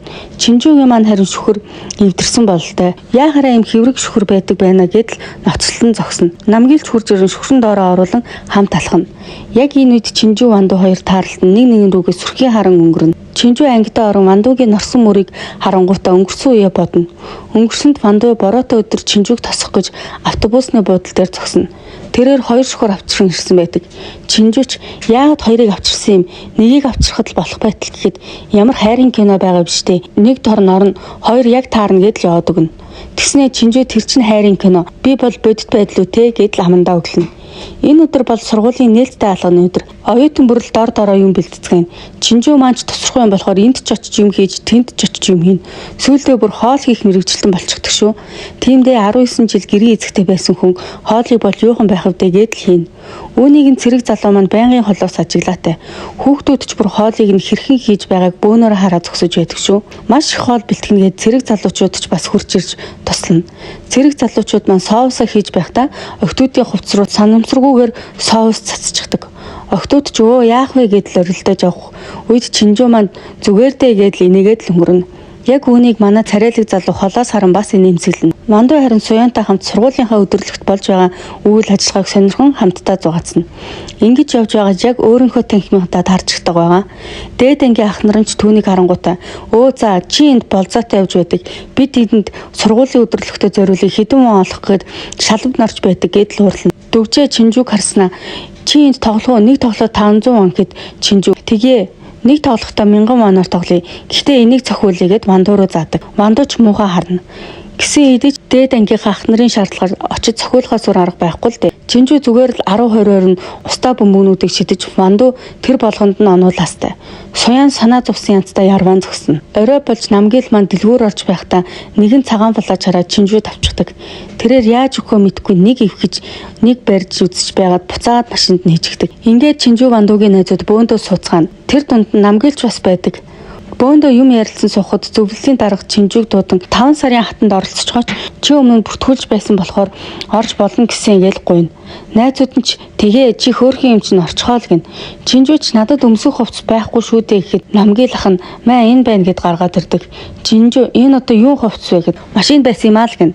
Чинжүү бүр гайхаад гэл гайхахад дүүгийн хувцасаа л гин. Ямар ч тач зорж авсан хувцас яаж хийгээд л зорьсон хүнд нөхчлөө дөө хаваа. 5 сарын хатан шалгаруулах цаг боллоо. Манай хэд ч бөөндөө зогсож Чинжүүг дэмжинэ. Тэгтэл Чинжүү маань цав цагаан фалаажтай үнэхээр үзэсгэлэнтэй харагдана. Вандууч гайхан харснаа дүгжээгээс хөөе эмхтэй хүмүүс бүгд нүрээ бодчихараа ийм болчихдаг юм үхэд дүгжээ. Үгүй гин тэр. Үнэхээр л хөөрхөн л дөө манай Чинжүү. Бүх охид л тайзан дээр гарч хөтлөгч Чинжүүгээс өнөөдөр ямар авьяас үзүүлэх гэж байгааг нь асуудал Чинжүү гайхснаа мэдээгүй штэ гэхэд хөтлөгч тэгвэл сайн чаддаг нэг авьяасаа үзүүлээрэй л гин. Чинжүү ч надад энээс өөр хүнд гайхуулаад байх авьяас байхгүй л дээ гэхэд үзэж байсан хүмүүс бүгд л инээлтэн. Чинжүүч бандсандаа би оролцоо боллоо гэж буух гэж байхад хөтлөгч шатгасаар байгаад дуу дуулуулахаар болдог. Манай хүн чихэндээ их л сандарч байснаа сүүлдээ сандрал нь баг бүр үнэхээр гоё дуулдаг. Энэ үед Вандуу дахин дурлах шиг л болж Намгил угаасаа дурлсан хүний харцаар ширтэн зогсно. Тэмцээн дуусаж Чинжүү маань 1-р байранд орж чадаагүй ч их л сэтгэл хангалуун байдаг. Үзэгдэл шилжиж Суян Мандуугаас бас юу хийх дуртайг нь асууна. Мандуу бодож байснаа надад хийх дуртай зүйл байхгүй юм шиг байна л гэнэ. Нөгөө хэд маань харин чинжүүл төрүүлэх байсан юм гээл дурамчхан алхацгаан. Тэгснээ дүгжээ Бураамаас чи яагаад живэтөө иргэдгийг гэж асуухад Бураам амархан болохоор живүү амархан штэ гэдэл яваад өгдөг. Яг энэ үед живүү цаанаас нь гарч ирээ сонсчихдаг. Царай энэ сонирн болсноо гомдоож яваад өчнөө. Чинжүү харин хувцас солих гээд угаалгын өрөө орох гэтэл эмэгтэй өрөө нь хаалттай байдаг. Тэгэхээр нь хүмүүс харж байгаад эрэгтэй нойл руу орчих. Намгил харин үнийг нь харчихдаг. Ядаж байхад Чинжүүг яг орсны дараа араас нь нүдний шилт найзуудтайгаа орж таарна. Чинжүүч тэдний яриаг сонсож байтал хүмүүнлэгийн танхимын маа Чинжүү хөөрхөн юмгээл ярьцгаана. Нөгөөх маань жоохон юмнууд хүн танихтаа сайн амаа гэлж умалсан. Тэгтэл нүдний шилт би тэрийг чинь клубт таараад онилчихсан байгаа. Тоглож байгаа сонирхолгүй болчихвол би чамд өгнө гэдэг байгаа. Чинжүү сонсоод эднэр өстөө алуулган дээр гэл гараад иртэл намгил инэмсэглэн зогсож байдаг. Бантаж яхаа мэдхгүй зогсож байтал нойлд хүн орж ирхэн сонсогдно. Намгил Чинжүүг төлөхөөр шууд нойлд ороод зогсчихдаг. Тэгтэл Мандуу Чинжүүгийн өсний хавчаарыг унсан байхыг нь харан хаалгыг нийтэл манай хоёр зогсож байдаг байгаа. Мандууч ууралсан харцаар юу хийж байгаа юм бэ гэж асууна. Чуурлаад гараад явчихдаг. Тэгснээ болоогүй амандаа галзуурчгад гэдэл өглөнө. Гэтэл араас нь намгил хөөй гэд дуудахад Мандуу хөөй гинэ чи өстө амны солио нарилаагүй юм чин гэд луурлахад Чинжүү наадхаа битгий тоо дүүгийнхаа хувцыг буцаад машиндаа хийчихээ гэдэл өгнө. Мандууч дүү гинэ энэ хорвоод дүүгийнхаа хувцыг машиндаа хийдэг хэн байсан юм? Яаж ч батсан эмэгтэй хүнд өгөх гэж авч явсан нь тодорхой гэхэд намгил тэгсэн юм. Би чамд өгөх гэж авсан юм гээл Чинжүү рүү харан толгойг нь илснэ. Чи өмсөөрэй гэж яваад өгнө. Энэ үед Мандуу харамлангуй бас хардангуй харсаар өнгөрнө. Нөгөө хоёрын маань найзууд ч уун элдвийг ярилцсан суун. Живүү харин Бураамын хэлсэн үгэнд гомдон уйлан суун. Маргааш болж Чинжүү сургууль руугаа явах замд нь Пакас мессеж ирнэ. Тэрээр өнгөрсөн шөнө 0-ийн өрөөнд юу ярьсныг нь сонссон болохоор шууд Мандуураа залгана. Харин энэ үед Мандуу Суянтай болцож байдаг. Чинжүүгээс туудлага ирж чи хаана байна? Энэ Пак юу н яах гэж байна гэхэд Мандуу тэр мөн чамайг яасан юм? Чи хаана байна? Би яг одоо очлоо гэдэл Суянд ажилдаа болчихлоо гэдэл яаран явна. Суянч Чинжүү ярьж байгааг нь мэдэн гунигтай харан хоцорно. Үзэгдэл шилжиж Пак гихч баян найз охинтойгоо сургууль руугаа хамт явна. Найз охин нь чи ангаахын үйлчлэгч явахгүй юм уу? Найз охтой дагуулж явдаг. Жилд нэг л удаа болдог шүү дээ гэж инээхэд тэрээр хичээлээ хийх ёстой. Өнөөдөр номын санд суун амжихгүй. Сургуулаа амжилттай төгсөөд аав ээжийн чинь өмнө бардам зогсмоор байна гэж хэлдэгч дотроо бол чамтай юу гэж явах вэ дээ? Толинд тардаггүй юм уу гэдэл бодно. Пакт бол найз охин биш баян эмнэлгийн дарга аав л хэрэгтэй юм байна л да. Чинжүү Мандуу хоёр уулзахад Мандуу ирээдүйд болсон Пакийн бүх завхаа явдлыг хэлнэ. Чинжүүч бүр уурлаад баян ихнэр дэгээдэд араас нь ингэж явдаг юм бидтэй гэснэ. Чи ихтэй яагаад энийг нь тийм сайн мэддэг юм? Захирал борлуулагч хоёр байсан бидтэй. Чи арай тэрний алчуур байсан юм биш биз гэхэд Мандуу алчуур байхтай яах вэ? Арай дэндүү юм аа. Борлуулалт гэдэг угаасаа л тийм байдаг. Үйлчлүүлэгчийнхээ хувийн асуудал жоохон туслаад л явдаг хүүхнийх нь асуудлыг зохицуулаад гэж хэлснээ бантад дуугаа болчихдог. Чинжүү чинь үед өнгөрснийг бодон Мандууг жоохон ч гэсэн ойлгосон бас өрөвцөн харцаар харна. За ингээд манай хоёр Пакас өшөөгөө авахар шийднэ. Мандуу дүгжээг дагуулan албаар Пакийн ард сууж байгаад манай сургууль Самсуугийн захирлын оч охин сурдаг гэж байна гэхэд дүгжээ. Тэр нь хин юм гэдэг. Мандууч түүхийн танхимын маа Чинжүү гэж байна лээ гэд тэрээр үнэхээр гайхна. Яг үүнийг нь Пак сонсон инээмсэглэнэ. Ингээд Мандууч түүнийг итгэснийг нь мэдэн баярлана. Чинжүү Пак хоёр ярилцсан суун. Чинжүү төлөвлөгөөний дагуу ангаахт сурдаг гэлөө ангаахынхны үйлчлэг гэж байдаг гэсэн гэд Пакч тийм ээ чи мэддэг юм уу? Хамт явах уу? гэдэг. Чинжүүч үгүй та найз охинтой юм чинь яаж явах вэ гэхэд Пак энэ одоо яаж мэддэг байна гэснэ. Найз охин бишээ нэг скил уулздаг байсан юм. Тэр л миний араас салахгүй дагаад байдаг юм гэд худлаа илчигдэг. Харин энд Живүү Бураамын өчигдрийн хэлсэн үгэнд гомдон газар шагаан явж байхад Бураам урдаас нь гараад ирдэг. Тэрээр өөрөөс нь болж ууралсан гэдгийг ч мэдэхгүй л явж байгаа. Тэгснэ явцгаая явж арх уу гэд дагуулж явдаг. Ингээд тэр хоёр нэг газар орж суугаад Бураам угаалгын өрөө орох хоронд Бураамын утсанд мессеж ирдэг. Живд сонирхоод мессежийг нь уншдал авах гэж хадгалсан дугаараас дараа 7 хоногт хоёулаа аялал явна гэснээр мартаагүй бидтэй гэсэн байдаг. Живд шоконд ороод утасных нь нэг дугаар дээр нь удаан дарахад ах гэсэн дуудлага руу залгадаг. 2, 3, 4 мөн л адилхан ах гэсэн дугаар байдаг. Нөгөөх маань чамраад сууж байх хооронд Бурам хүрээдэрдэг. Тэгснээ хөөе Жэв юу болсон бэ гэхэд Жэв миний дугаарыг 200 дээр хадгалсан уу гэснээ шууд босоод явчихдаг. Бас болоогүй явахдаа би ямар тооны бодлого яахаар амархан байдаг юм гэсээр яваад өгдөг. Бураамч гайхан оцроход утсанд нь дахин мессеж ирнэ. Тэгсэн ах нь аялал явахаас өмнө ямар нэг юм болвол хэлээрээ миний жаахнаа гэсэн байдаг. Яг үүнийг нь хараад л Бурам мессежийг уншсныг мэдэн сандарна. Үзэгдэл шилжиж энэ өдөр бол ангаах ихний уулзалтын өдөр. Пак Чинжүүг дагуулan ирсэн байдаг. Харин нөгөө талд Ванду Пакийн найз охин дээр очин ах таныг дагуулan ир гэсэн юм а гэд ангаахын уулзалт руу дагуулan явна. Пак харин Чинжүүг хүн багтаа газар дагуулan очсноо. Samsung компани ач охингүй юм байна лээ. Ач хүүтэй юм байна лээ. Чи яг хин юм? Дээрээс хойш бас нэг залуу намайг дагааж яваад байгаа. Та нар яг хин юм гэд л уурлана. Чинжүү ч юу хэлэхээ мэдгүй сандран зогсоход Пакч би эмэгтэй хүнд бас гар хүрч чадан шүү гэдэл яг алаадах гэтэл өөрийнх нь уулздаг байсан 3 эмэгтэй гараад ирдэг байгаа. Ванду хэд хоног дагаж явсны учир нь уулздаг байсан бүх эмэгтэйчүүдийг нь цуглуулж энд авчрах төлөвлөгөөтэй байж л дээ. Нөгөө гурван ч яаж зүгээр явах вэ? Түлхээд ангаахынхан ч их завтай байдаг байх нэ.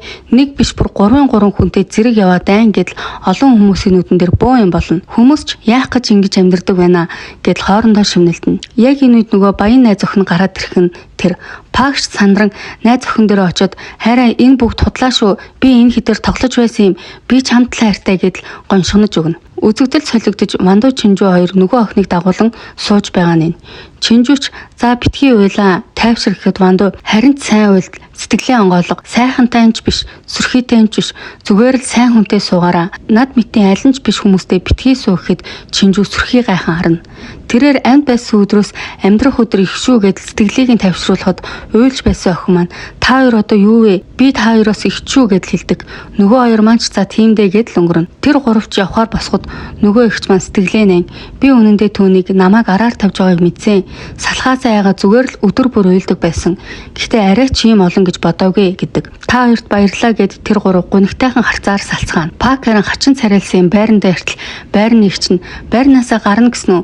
Түрүү нөгөө охин яриад барьцааны мөнгө аавд байрнаасаа өнөөдөр гарна гэд хэлсэн. Хамаг хувцсыг өөдөнд нь үлдээчихсэн байдаг.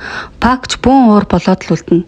Яг үнэндээ байрны түрээс мөрөөсийг нь бүгдийг нь найз охин л төлдөг байсан юм байна лээ л дээ. Чинжүү Ванду хоёр ярилцсан сухад Чинжүү чиний дотор тэгээд онгоосноо явдаг байсан хүүхний хүртэл зохицуулдаг байсан гэвчтэй. Чи одоо мангар юм уу? Тэрийг хүртэл төвчээд байхдаа яах вэ гэхэд Ванду харин амьдрахын тулд төвчдөг байсан юм аа. Ганцхан би ч биш бүгд л энэ замаар явдаг шүү дээ л гин. Ванду харин хөө чи намайг юунд дуртайг мэдхүү? Нэг хүн надаас асуусан. Би юунд дуртайгаа ерөөсөө сандаггүй л гин. Чинжүү харин инээмсэглэн тагтууритаан жүрж нохоо зодоон DVD гих мэт иймэрхүү юмд гэхэд Ванду нэрээ тэнштэйгэл инээн. Чинжүүч юунд дуртай байх нь ямар хамаа байх вэ дээ. Өдөр тутмынхаа амьдрал дарагдан завгүй гүцгэж байсан гэхэд Вандуч тийм шүүгээл хоёулаа хуучны үе бодон нулимс цэлэгнүүлэн суун. Үзэгдэл шилжиж Жэв дүгж хоёр арх хүн суун. Жэвч бүр 4 залуу байсан. Надаас гадна гэдэл дүгжээд гомдлон суун. Дүгжээч за арайчтэй гэл гайхна. Тэр хоёр ч нэлээд согцсон дотор байрлуугаа орох гэж байхад Бурам нэгэн залуутай хамт зогсно. Нөгөө залуунч Бурамын толгой гэлэн зогсоход Жэв наад бузар гараа тат гэтэл орилно.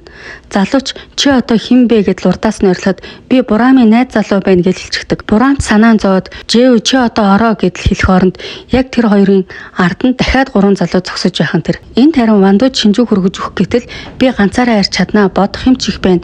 Чи яв гэдэл явуулчихдаг. Ингээд Чинжүү ганцаараа алхаж байхад араас нь нэг хүн дагаж байгааг мэддэг. Чинжүү айн Ванду руу залхахад уцаа ерөөсөө авахгүй байж байгаад Ванду арай гэж нэг уцаа авна.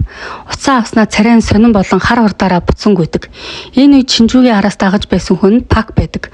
Пакч Чинжүү дуурлан ханан түлхэн чи яаж намайг ийм байдалд оруулж чадаж байна? Би тэр царай муутай охинтой үерхэх гэж ямар их хичээснийг мэдэж байна уу? Би эмэгтэй хүн зодож чаддаг гэж хэлсэн байхаа энд чамайг хинч сонсохгүй гэдэл яг цохиж авах гэтэл намгийн л харин гарч ирээд өшөглөөд нугаачдаг. Намгийн л харин үнийг яаж мэдсэн бэ гэсэн чинь сургуулиасаа гарч явах хорондоо Пакийн найзууд түүний тухай ярьж байхыг сонссон байж. Пакч Чинжүү гэдэг охин сайхан чадваллаа. Тэр охиногч зүгээр байхгүй тодорхой гэж ярихыг сонссон намгил яаран гүйж ирж л дээ. Харин Ванду хаашаа гүйж байсан бэ гэсэн суян түн рүү залгаад гүйсэн хэрэг. Тэрээр гэрийнхэнтэйгээ муудалцаад гэрээсээ хамаг хувцас аван гараад ирсэн байж. Үзэгдэл шилжиж Пак харин намгил Чинжүү хоёр руу та ээж юу надаар яг яах гээд байгаа юм бэ гэж уурлана. Чинжүү харин чамааг өрөвдөөд чиний залуу насыг өрөвдөөд тэгж байна. Хайргүй хүнтэйгээ амьдрах, хайргүй хүнээ хуурч амьдрах гिचнээ өрөвдөлтөө гэж бодно. Битгий тэгж амьдраараа гэсээр явна. Бас болоогүй муусан борлуулагч нарыг дээрлэхэд гээд амдаа үгсээр яваад өгдөг. Дотроо бол Вандуг давхар хамгааластай. Чинжүүч намгилд баярлаа гэж хэлснэ. Чи өөр нь юу хийж яваа юм гэхэд нөгөөх өө агаарлаж явж байсан юм аа л гин.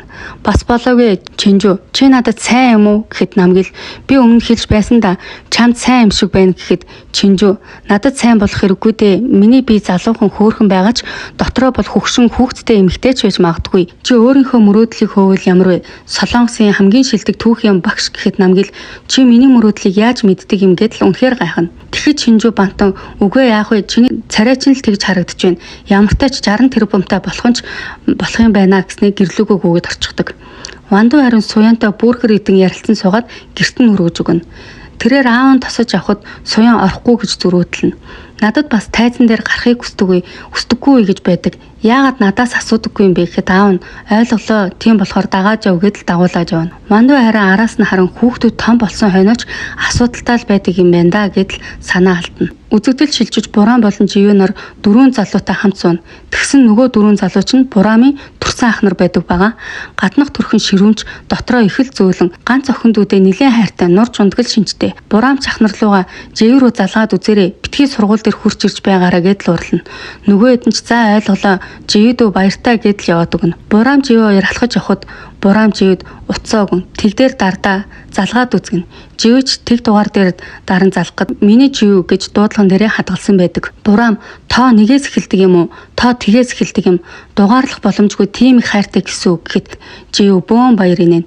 Тэгснэ. Гэхдээ яагаад амархан болохоор үг гэд ургаахад тийм ээ амархан болохоор надад бол амархан хүн л сайхан баярлсан гомдсон ууралсан нүүрэн дээр нь ил хоногийн 24 цаг хаана явж байгааг нь мэдхэд амархан надад тийм хүн л сайхан яг чам шиг гэхэд тийм утгаар хэлсэн юм уу гэл буруу ойлгосноо мэдэн бөөн баяр. За ингээд энэ хоёр маань овоо очроо олоод авлаа. Маргааш бол Чинжүүгийн ээж нь өрөөнд нь орж ирнэ.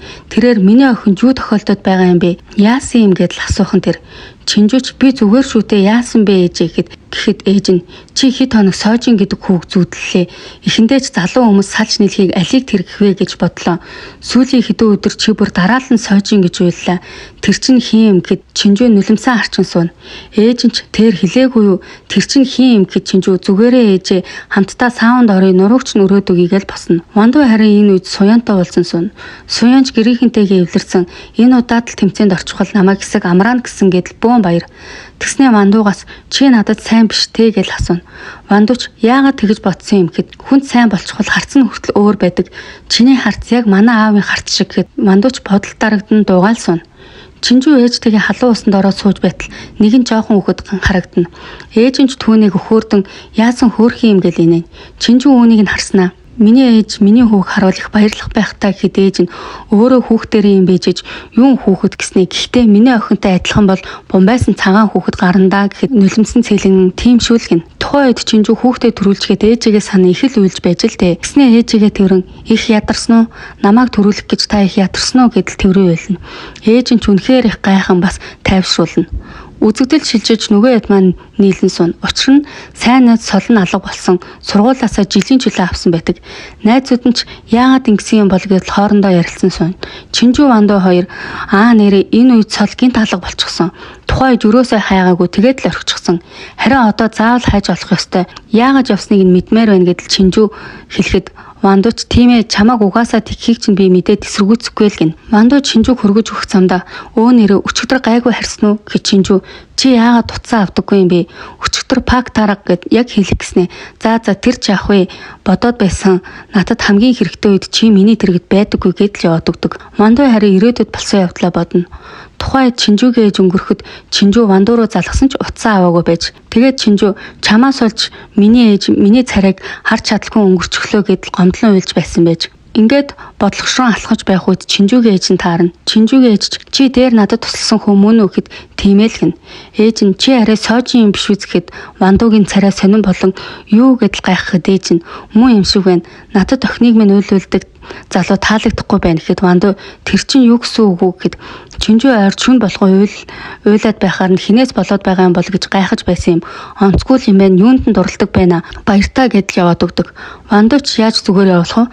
Намайг чүү Вандуу гэдэг сойжин биш гэдэл үннээ хэлнэ. Үзэгдэл солигдод дүгжээ аавынхаа хоолны газраас каснаас нь мөнгө булгаалах гэж оролдоно. Яг энэ үед аавда баригдан хөөгдөд галтгооных нь өрөөнд ороход сол байж байдаг. Дүгжээ чи энд ажиллаж байгаа юм уу? Яагаад гэхэд мэрэгжил маань таалагдахгүй байна. Тэгээд мэрэгчлээ сонготол жилийн чөлөө аваад ажил хийж мөнгөө цуглуулъя. Харин намайг энд байгааг найзуудад мань битгий хэлээрэй. Гуйж байна шүү гэхэд дүгжээ. Ойлголоо. Миний амч овоо чанга шүү гэж инээлтэн. Харин энд Бурам Чинжүү хоёр солын ээжтэй болсон. Ээж нь манай амьдрал их хэцүү болсон. Аав нь осолтоороод ажиллаж чадхаа болсон. Сол их ухаантай хөвгт болохоор үүнийг мэдчихвэл чөлөө авчихна гэж бодоод хэлээгүй байсан юм. Харин саяхан дүүн л хэлсэн юм шиг байна лээ гэдэг. Бурам юу ч мэдээгүй шүү дээ. Хэдэн сар юу ч хэмтэгдээгүй шүү дээ гэхэд Чинжүү би бүр 2 удаа мэдээгүй өнгөрөөч гэж гэл харамсаа ярина. Энэ үед Жээ дүгжээ хоёр хурц ирэн юу болсныг нь асуухад солын ээжтэй болсон.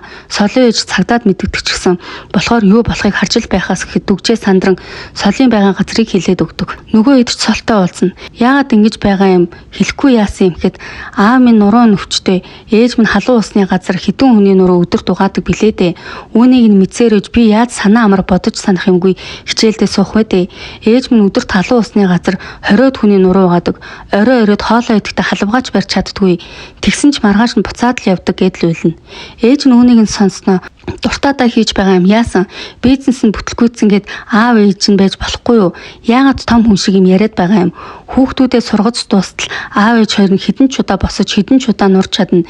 Яасан гомдмоор юм гэхэд сол ээжээ тэрэн уучлаарай гэдэл үйлнэ. Үзэгдэл шилжиж Вандуу өнгөрсөн орой Чинжүүгийн ээжтэй ярьсан яриагаа бодон сууна. Тухайн үед Чинжүүгийн ээж андуурсандаа уушлахын манай Чинжүү тооронд туртай юм аа. Уучлаарай би чамд тоор өгье гэдэл тоор бариулдаг. Чинжүү Вандуутай гэрэлсэн үеэс хойш гэрээс жимс ирэх болгонд тоорноос бусад жимснүүдийг нь л авнаа. Тоорл биш бол бусд нь болно гэдэл загтаг байж. Тэгтэл яг үнэндээ Вандуу тоорны харшилтай байж л дээ. Харин Чинжүү өөрөө дуртайч Вандууг харшилтай болохоор авдаггүй байж. Үүнийг боцоор Вандуу шууд гэрээсээ гарan Чинжүү рүү гүн. Тэгтэл Чинжүү гэрлүүгээ уйлсаар л ордог.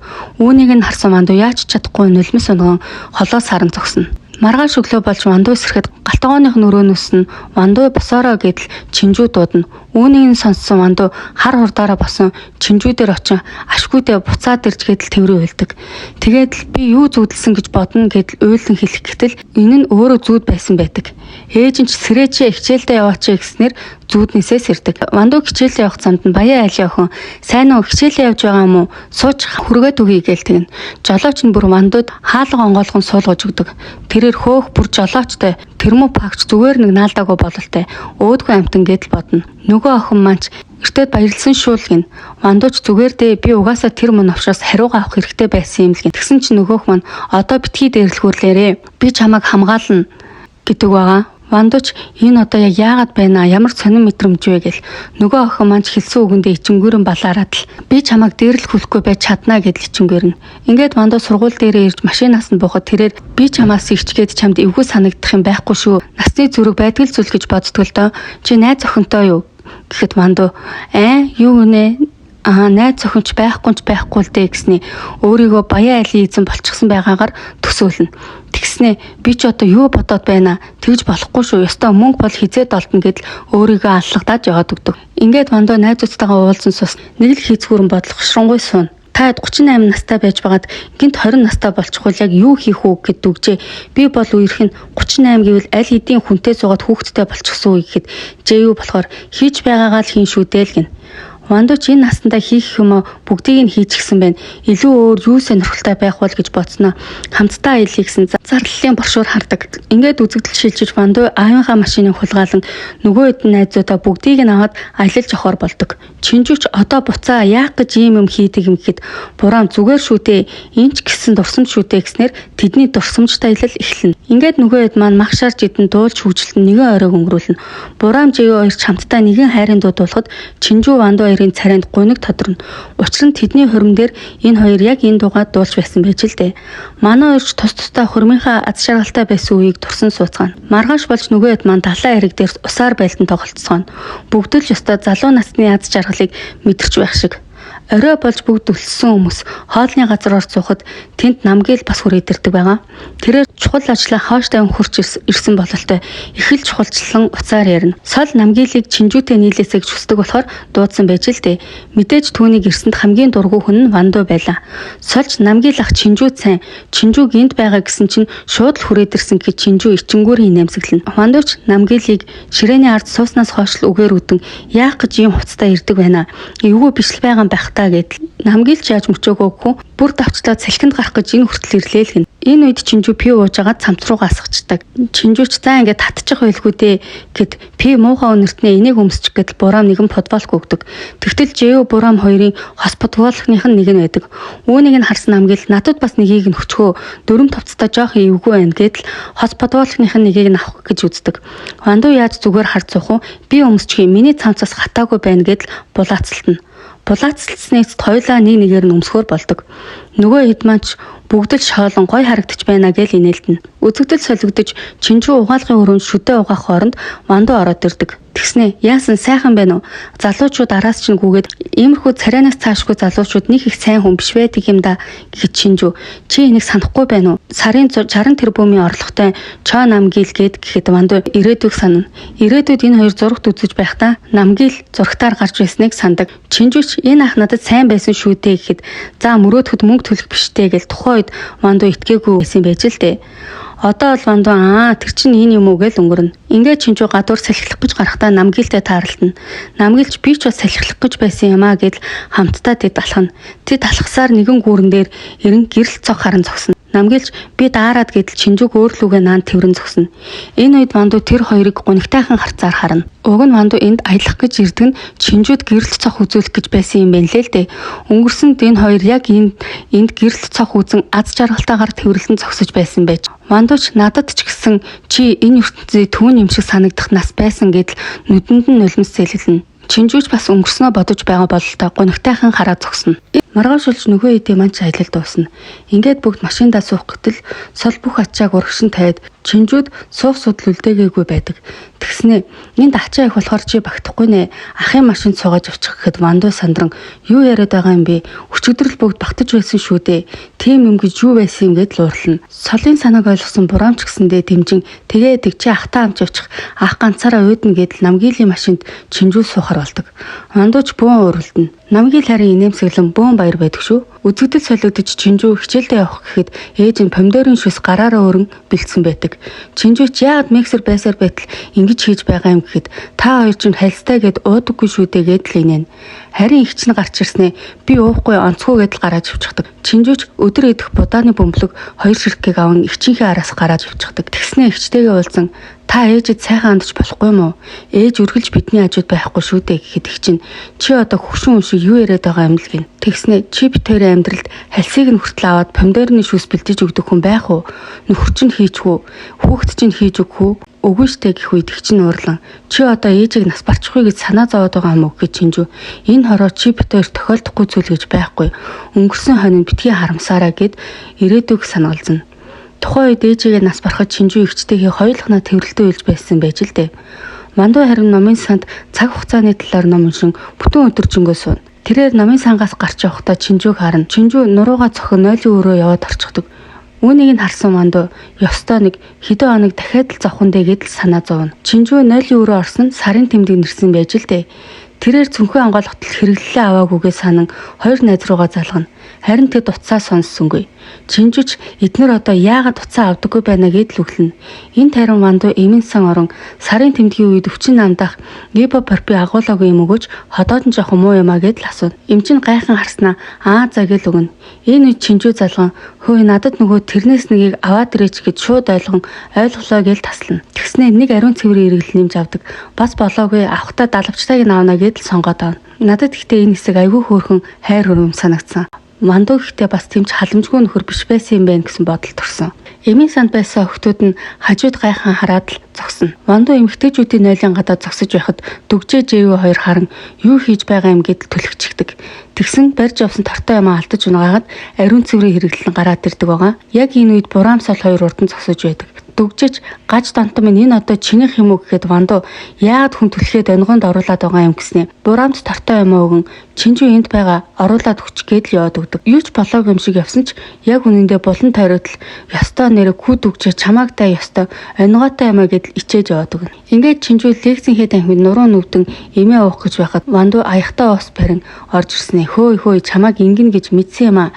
Эмийг хусаар даруулж уу гэдэл өглөнө. Чинжүүч энэ өвгний үглээгдээ гэхэд чамааг яаж гүцхэвдээ л гэн. Бас болоогүй Вандуу халамжлан нурууг нь зөөлөн цохиж өгнө. Ирээдүйд мөн л Вандуу нурууг нь ингэж цохиж өгдөг байсныг санана. Чинжүү Вандуугаас хичээлгүй юм уу гэхэд Вандуу за төвгөө өдийн насанд юу хичээл гэхэн тэр үзэгдэл шилжиж Чинжүү ээжийнхээ хажуусан. Ээж нь ч дуу аялан сухад Чинжүү ээжээ хэдүүлээ караоке орох уу гэхэд ийм эртөө өгснээ тгийгэл аав их чорны дэмжин дуртай хамж авцгаана. Вандуу харин Суянтай уулзсан сууна. Суянч би чөлөө дуран бүтээлчтэй хамт тоглолт хийж байгаа. Хурж ирж үзээрэй гэдэл Вандуу төрлөө өгнө. Ингээд Вандуу Суяны тоглолтыг үзэх гэж явах замдаа нөгөө Баян айлын охин маань таарна. Баян айлын охинч хайчих гэж яваа юм гэхэд Вандуу сандран одоо бол хаашаа чамаагүй гингүүтээ яваад өгдөг. Тэгсэн хажууд нь дагаад яваад л байдаг. Вандууч энэ одоо яагаад дагаад байна гэдэл хурдаа нэмсэн ч инээгээд л дагаад байдаг. Тэгснэ Баян айлын охин нэрээ түүхийн танхимын маа Чинжүү зүгээр өгöd Вандуу зогсно. Охинч би ангаахынхнаас сонссон юм аа. Эртээ дөрөө Чинжүү дээр очиод буу юм болсон гэсэн бүр зодсон гэж байна лээ гэхэд Вандуу сонин царайлна. Энд харин Чинжүүгийн гэр бүл маань бөөндөг караокенд орно. Ер нь бол ээж нь дуулах дуртай бас гойж дуулдаг юм байна л дээ. Вандуу харин Чинжүүг зодсон кийг нь сонсоод уурандаа паг дарга дээр очдог. Тэгснээ шууд л өшгөлж авангуудаа намайг тэнэг болохоор чам шиг юм дээрлүүлсэн гэж бодоо юу. Хинт хүрсэн гинэ, хэнийг яасан гинэ гингүүтээ дээр нь гарна цохиж өгдөг. Хажууд нь байсан оюутнууд ч бүгд л одоо болоо гэдэл хүчээр салгана. Чинжүүнд гэр бүлийнхэнтэйгээ караоке ороод гардаг. Гарахтаа харин ресепшнээс хуурцаг аваад гардаг. Тэгтэл энэ ээжийнхээ дуулж байгааг хуурцган дээр буулгаж авсан байж л дээ. Ресепшн ч ээж чинь гоё дуулдаг юм байна лээ л гин. Орой болж Вандуу Чинжүүгийн гадаа хайрцагтай ус үзэм аван хурж ирдэг. Чинжүү яах гэж ирснийг нь асуухад тэрээр би яагаад ийм юм бол яагаад бүх юм миний санснаар болдоггүй юм бол үргэлжил чин сэтгэлээсээ хандаж байсан. Бас маш их хичээсэн. 10 жилийн өмнөх шигээл хөл толгой нь олдохгүй байна. Сайхан амьдрах гэж хичээсэн мөртлөө яагаад дандаа буруудаж дандаа уучлалтгүйж гимшдэг юм бэ?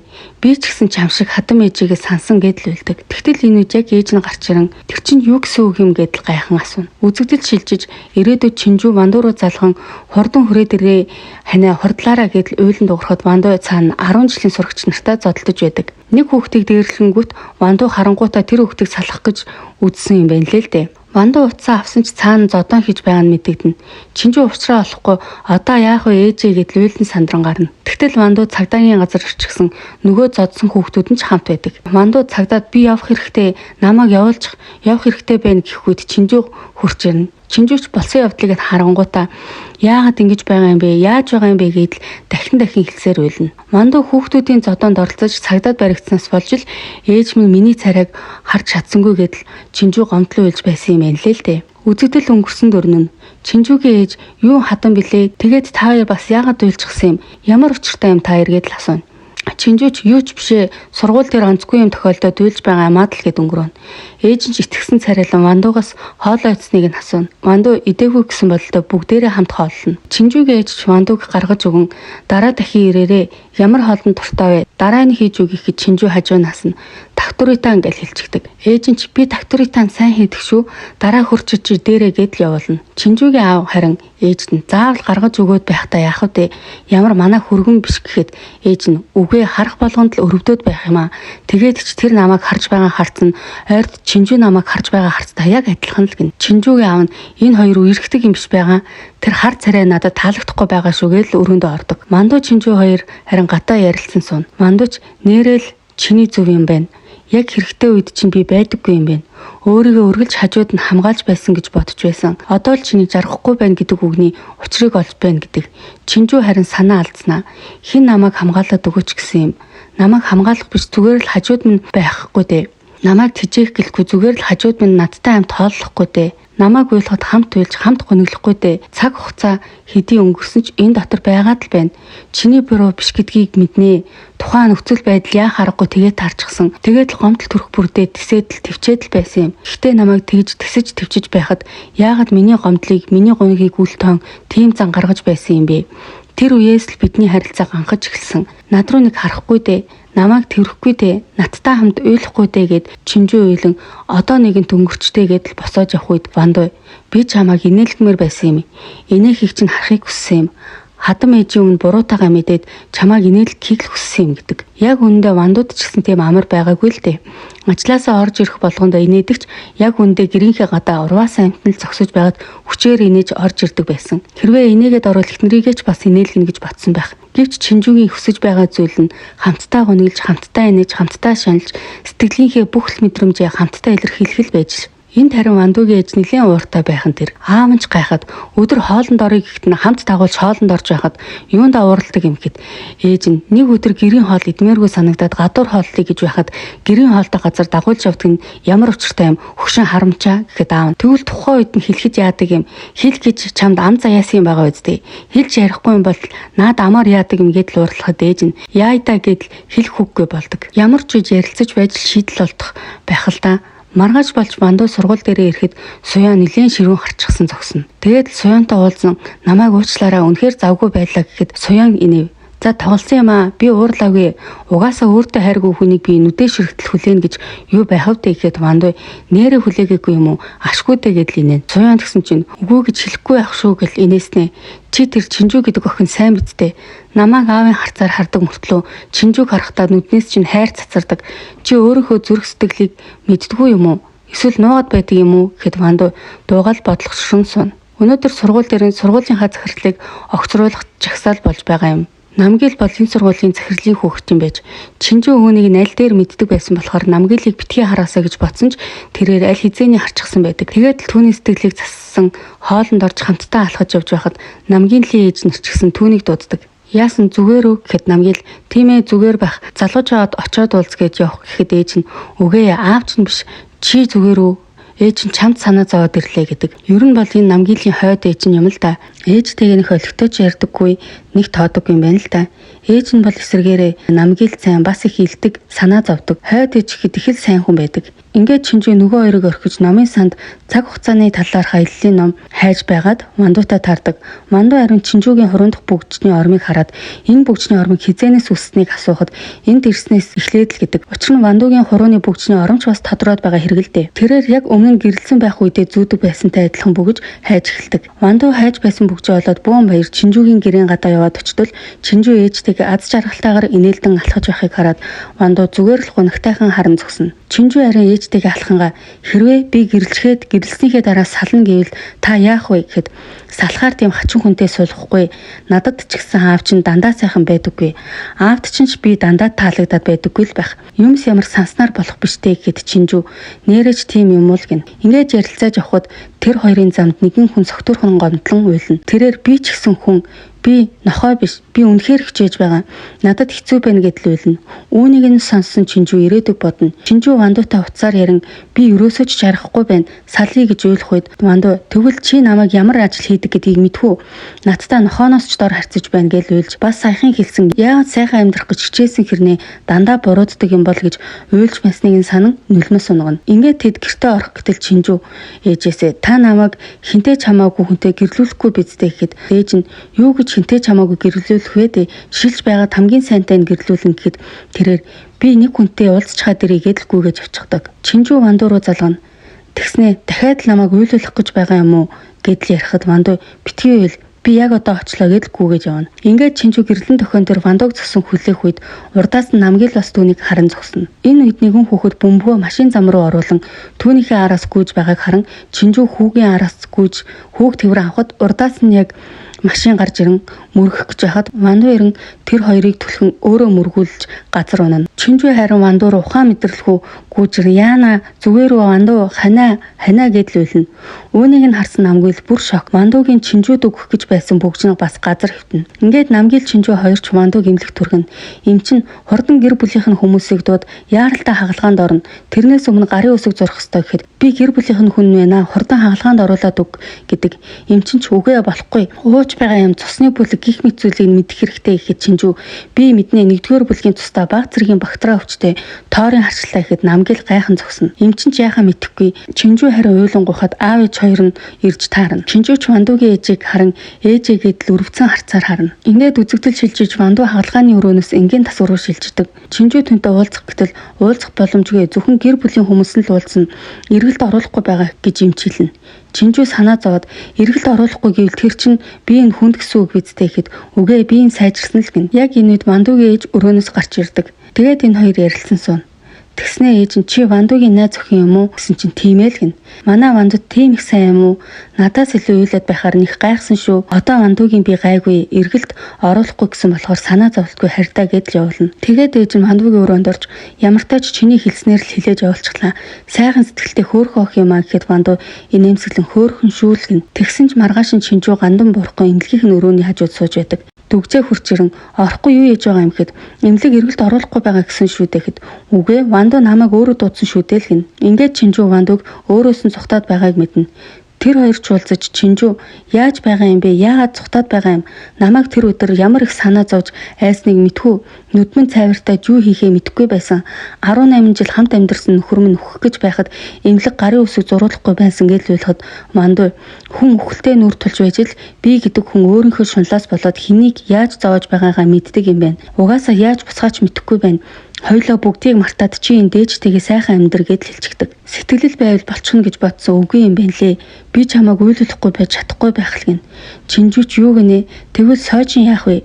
Чи сойжиныг мартчих байгаа мó гэхэд Вандуу надад миний толгойг дүүргэсэн хүүгээс минь илүү миний зүрх шиг чи минь илүү намд.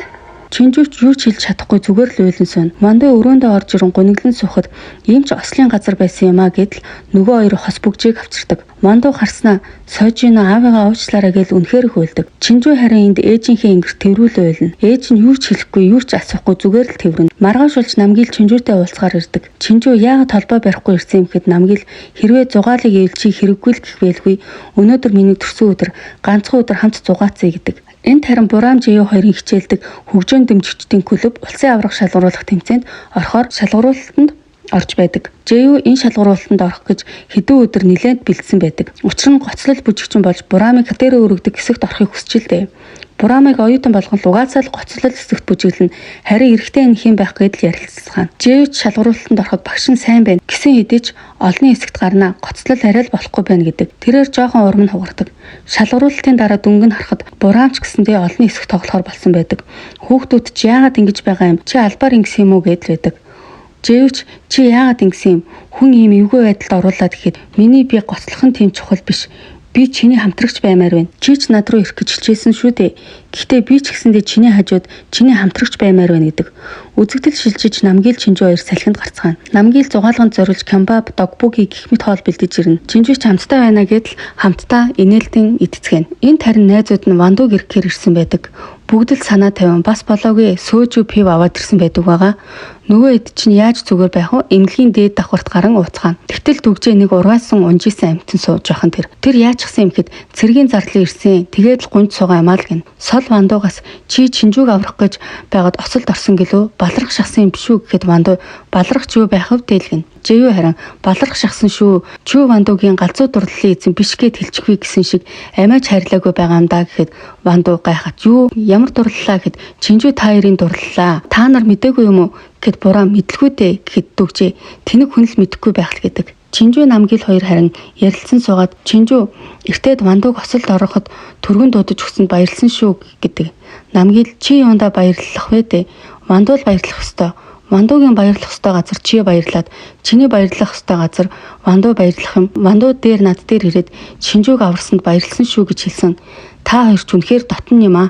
зүү орох зайч алга гэд санаа алдснаа явцгаая бас нэг очих газар байна гэд явцгаана. Ингээд орой олж Намгил Чинжүү хоёр хүүхдийн тоглоомын савлуур дээр сууна. Намгил одоо ингээд том болоод харсан хүүхдийн тоглоомын талбай жижигхэн байх шүү. Ямар ч айх зүйл байдаггүй байжээ гэхэд Чинжүү гайхна. Яагаад хүүхдийн тоглоомын талбайнаас бага байхдаа хайдаг байсан юм? Хүүхдүүд тоглож байгаад нэг нэгээр нь ээж нар нь хурч ирж авдаг байсан.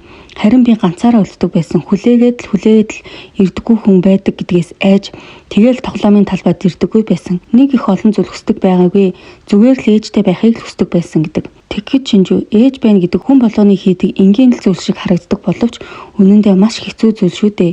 Миний өнгөрсөн одоо ирээдүй бүгд алга болчих шиг санагдаж би гэдэг хүн ямар ч хэрэггүй арчаагүй юм шиг санагддаг. Хорвоогийн хамгийн хүчтэй хүн байх ёстой гэж тэр айдас тэр дарамт их хэцүү зүйл хийж байгаа юм. Ээж чинь хийгээгүй биш, хийж чадаагүй л байх. Ээж чинь ч гэсэн хүн шүү дээ гэдэг. Намгийн лүүнийг сонссноо чамтай хамт байхад өөрийгөө сайхан сэтгэлтэй болчихсон юм шиг мэдрэх юм. Мэдэж ав. Би чамд үнэхээр сайн өөрийнхөө хөөрхөн гэдгийг ч мэдэхгүй гэхэд Чинжүү баярлалын нэмсгэлэн. Тэснэ Намгилыг тэрэн баярлалаа надад сайн болсон. Намайг одоо ч эмэгтэй хүн гэдэг мэдрэмжийг мань өгсөн. Бас чи ч гэсэн сайхан сэтгэлтэй ганцаардсан хүний сэтгэлийг ойлгож яаж дэмжихээ мэддэг. Буруу зам руу оролгоос их сайн хүн болж өсчээ гэхэд Намгил гайхсан бас баярлсан шинжтэй дуугай суун. Чинжүү ч өрөөндөө орж ирэн сууж ахад ээж нь хоёулаа арх ухуу нэг хондгыг гэхэд Чинжүү гайхснаа тэгээл гин. Тэгснэ та арх уу чаддаг байсан юм уу гэхэд ээж нь чадалгүй яах вэ? Би ч хэр баргийн эрэгтэй хүний ардтал үлдэн шүү гэхэд Чинжүүч таач мундаг юм аа, гой дуулна, гой хоолхийн арх сайн даана. Та гэдэг хамгийн хөөрхөн та үнэхээр хөөрхөн шүү ээжээ гэж хэлэхэд ээж нь би үнэхээр хөөрхөн юм гэхэд тийм ээ би энэ үгийг үнэхээр хэлхийг хүссэн юм гээд л инээлтэн. Чинжүү ээжийнхээ өвдгийг дэрлэн хэвтэж байхад ээж нь Чинжүү миний хөөрхөн охин одоо ингээд хүүрүүгээ явтаа гэхэд Чинжүү гайхан ээж рүүгээ харна. Ээж нь Чинжүүгийн өрөөг цэвэрлэж байхдаа хайртай ээжтэй гэсэн захидал олдог. Түүн дээр нь юу бичсэн тодорхой гардаггүй ч ээж нь захидлыг уншин түүнийг өмнө хийж байсан үйлдэлүүдийг санан ямартаач энд байх ёстой хүн биш юм байна гэдгийг ойлгодог. Ингээд ээж нь Чинжүүд би яг юу болоод байгааг сайн ойлгохгүй байгаа ч энэ мэдрэмжийг бол мэднэ. Хүн эцэг эхгүйгээр амьдрч чадах ч үр хүүхдээ орхин амьдрч чадахгүй шүү дээ гэхэд Чинжүү хуйлна. Ээж нь ч уйлаад хэрэггүй дээ.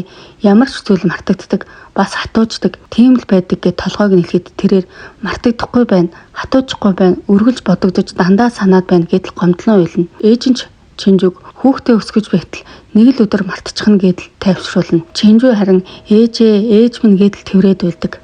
Орой болж Вандуу эмнэлгийнхээ гадаа тавчтан сууж байгаад гинт нэгэн жоохон хүүхэд харан хүүгээ бодон Чинжүү рүү уйлсаргүйдэг. Чинжүү ч гэрээсээ гарч ирсэн байж таарна. Тэд ханаа одоо хойлоо гэртээ харьцгаая гэдэл нэг нэгээ тэврэн уйлна. Маргааш өглөө Намгил гэрээсээ гарахад хойд ээж нь яг Чинжүүгийн хийж өгч байсан шиг будааны бөмбөлөгийн гарт нь бариулав. Өглөө хоосон битгий яваарай замдаа эдэрээ гэдэл өгдөг. Намгилч баярлан инээмсэглэн гараад явна. Энд харин Живүү Бурам хоёр улсын аврах шалгаруулах тэмцээндээ хамтдаа орцгоно. Дүгжээ Сол хоёр дэмжгээр ирсэн бөгөөд Сол манай Бурам Живүүг яаж тоосон юм гэмээр хөөрхөн шүү. Гэхдээ битгий салаасаа тэгээд л инээлдэн. Чинжүүгийн ээж харин амлсандаа хурч Вандууг гэртээ дудан тактуритаа хийж өгнө. Ээж нь ч Вандууг явсны дараа Чинжүүг дудан хэрвээ чиний очих газар ээж нь байхгүй бол аавыгаа сайн харж хандаарай. Хаяа очиж хаяа хамт хооллож хаяа сойжиныг дагуулж очиж байгаарай гэдэг. Чинжүүгийн аав ээжийг нас барахад ганцаараа хооллож ганцаараа амьдарч сэтгэл санаагаар их л унсан байдаг. Тухайн үед Чинжүүд хүнтэй гэрэлмээр байна гэж хэлж уурыг нь хүргэдэг нь яг үндэ ээжийнхэн захиас байсан юм байна лээ л дээ. Эхнэр нь намайг байхгүй байхад битгий ганцаар дараа гэсэн байж. Ингээд Чинжүү Вандуу хоёр маань хамтдаа суун ярилцсан. Вандуу Чинжүүгээс Живүү Бурам хоёр яагаад салчихсан юм? Энд ирээд тэр хоёрын байгаа байдлыг харсан бүр сонирхол татаад гэхэд Чинжүү Бурам хүүхд харгаж чадахгүй гэхэд Вандуу жоохон банцнаа. Тэрийгэ хэлчихгүй тэгж хайж яваад гэхэд Чинжүүч Живүү гэрийнхээ ганц хүн яаж хэлэх юм зүгээр л сайн хүнтэй уулзрах гэдэл явчихгүй юу л гэнэ. Ингээд Вандуу хоёлаа одоо явах уу сойжин руугаа очие гэд хормын бөгжөө солилцсон. Маргааш болж тэд унтаад сэрхэд ирээдүйн амьдралдаа буцсан ирсэн байдаг. Чинжүү сойжиныг харан тэврэн уйлахад Вандуу өрөөнд орж ирэн тэд тэвэрлэн уйлцгаана. Энд харин Бурам Живүү хоёр тус тусдаа хүнтэй танилцсан. Живүүгийн танилцсан бүсгүй чи сарын хэдэн төгрөгийн орлоготой вэ? Хэр баян бэ л гэж асууна. Живүүд ч энэ асуултанд тухгүй санагдана. Бурамын уулзсан хүн болохоор би өдөр болгон нүүрэндээ маск тавьдаг. Би царай их хардаг. Чи харин тэгдэггүй юм шиг байна. Хүзүүч нь үрчлээд чгэжлэх нь. Үүнийг нь сонссон Бурам яаж зүгээр байх вэ? Чи юм уу одоо хин бэ гэдэл босоод ирхэн тэр. Жив түүний хоолойг тань шууд л гарнаас нь бариад аавна. За ингээд Вандуу Чинжүү бас түүний аав бүгд нэгэн газар цугларцгаан. Ер нь харахад аавтайгаа их хойр бас 7 хоног болгон уулздаг бололтой. Энд Вандуугийн аав ээж хоёрч бас ирэх ёстой юм байж л дээ. Тэр хоёр гадаа хүлээн зогсон. Чинжүүч нэрээ Бурам Жи2 буцаад нийлж байгаа. Тэгээд гэрлэн гисэн гэхэд Вандуу хүүхэд яах юм гэж асууад хүүхдгүй байсан ч болно гэсэн өөрөөсөө аялаад чөлөөтэй амьдрна гэсэн гэхэд Вандуу гоё юм аа. Гэтэ чи бит хоёр тэгж явж ирчихэд яагаад юу ч өөрчлөгдөөгүй байдаг байна гэдэл инээлдэн. Тэгтэл нэгэн ганган машин ирээд зогсгон тэр. Нөгөө хоёр ч гоё машин байна. Үнэтэй байх та гэдэл ярилцтал яг тэндээс нь ээж аав хоёр нь гараад ирдэг. Вандууч гайхаад та хоёр одоо юу вэ? Наад өмссөн юм чинь үнэтэй ахта мөнгө нь илүүтэй гарчлалтай гэхэд аав нь үгээ чи одоо тэгээд би мөнгө олж өгсөн шүү гэж хэлэх гээд байгаа юм уу? Өнөөдөр яач хавэ гэхэд Вандуу өнгөрсөнд очиж DVD-гээ заран хувьцаа авснаа сандаг. Тэгээд л тэр нь ирээдүйд үнд орж ээж аав хоёр нь баяжчихлээ. Вандуу тэгвэл манайх одоо баян юм байна гэдэл Чинжүү тэр хоёр бөөн баярснаа. Тэгвэл манайх баян юм бол яагаад бит хоёр тэр жижигхэн байранда байгаа юм гэхэд аав нь бит хоёр баян болохоос та хоёр баян юм уу гэдэл инээн. Үзэгдэл солигдож пак тарах их нэртэйгээ ярин суун. Өнөөдөр завгүй томилолтой болчихлоо. Оройд ч харинаа л гэн. Хажуу талын ширээнд бас нэгэн залуу өнөөдөр их нэртэйгээ болсноо. Би гадуур өөр ажил амжуулж амжихгүй л гэхэд цаанаас нь ийм удаан амьдарч хаад одоо хүртэл их нэртэй тийм их хайртай юм уу гэл. Тэгэхэд тэгэлгүй дээ миний нүдэнд бол бүх зүйл нь сайхан гэж хэлхийг сонссон пак дургуулхан жомлсон. Тэгсэн пакийн хүлээгээд байсан хүн нь өөр бас хүүхэн байж таарч харин нөгөө залуугийнх нь эхнэр нь пакийн өмнөх баян айлын эмэгтэй байдаг. Пакч сурсан зангаа тавихгүй эхнэрийн араар нь тавьсаар л явж байгаа юм байна л та. Харин манай баян айлын эхнэр өөртөө чин сэтгэлээсээ хайртай нөхөртэй болсон юм байж. Ингээд Вандуу Чинжүү хоёр хүүхдээ салхилуулж явангаа Чинжүү солын бичсэн намыг уншина. Солж Чинжүү рүү залган гадаадд байгаа эх 7 хоногт Солонгост очихдоо уулзахна гэж ярина. Вандуу ч сольж цаа мундаг юм аа. Тэр хайж олсон онч шүү ном хүртэл бичээд л гэж ярилцсан. Ингээд тэд хамтдаа алхаж явхад намгийн хажуугаар нь хүүхдтэйгээ зөрөн өнгөрнө. Чинжүүч эргэн харан инээмсэглэнэ. Хаяач киноноос сурах зүйл их байдаг шүү. Нээрэл эхнэр нөхрийн харилцаа гэдэг аль алинд нь л таалагдахгүй зүйл гэж байгаа. Тэрийг харин хоорондоо ярилцаж байж л ойлголцож урт удаан аз жаргалтай амьдардаг байх. За ингээд энэ хүүг киног маань энэ хүртэл сонсон та нартаа маш их баярлалаа. Нэрээ энэ киноны талаар сэтгэлдээ бас хуваалцаарай. 4N TV байлаа.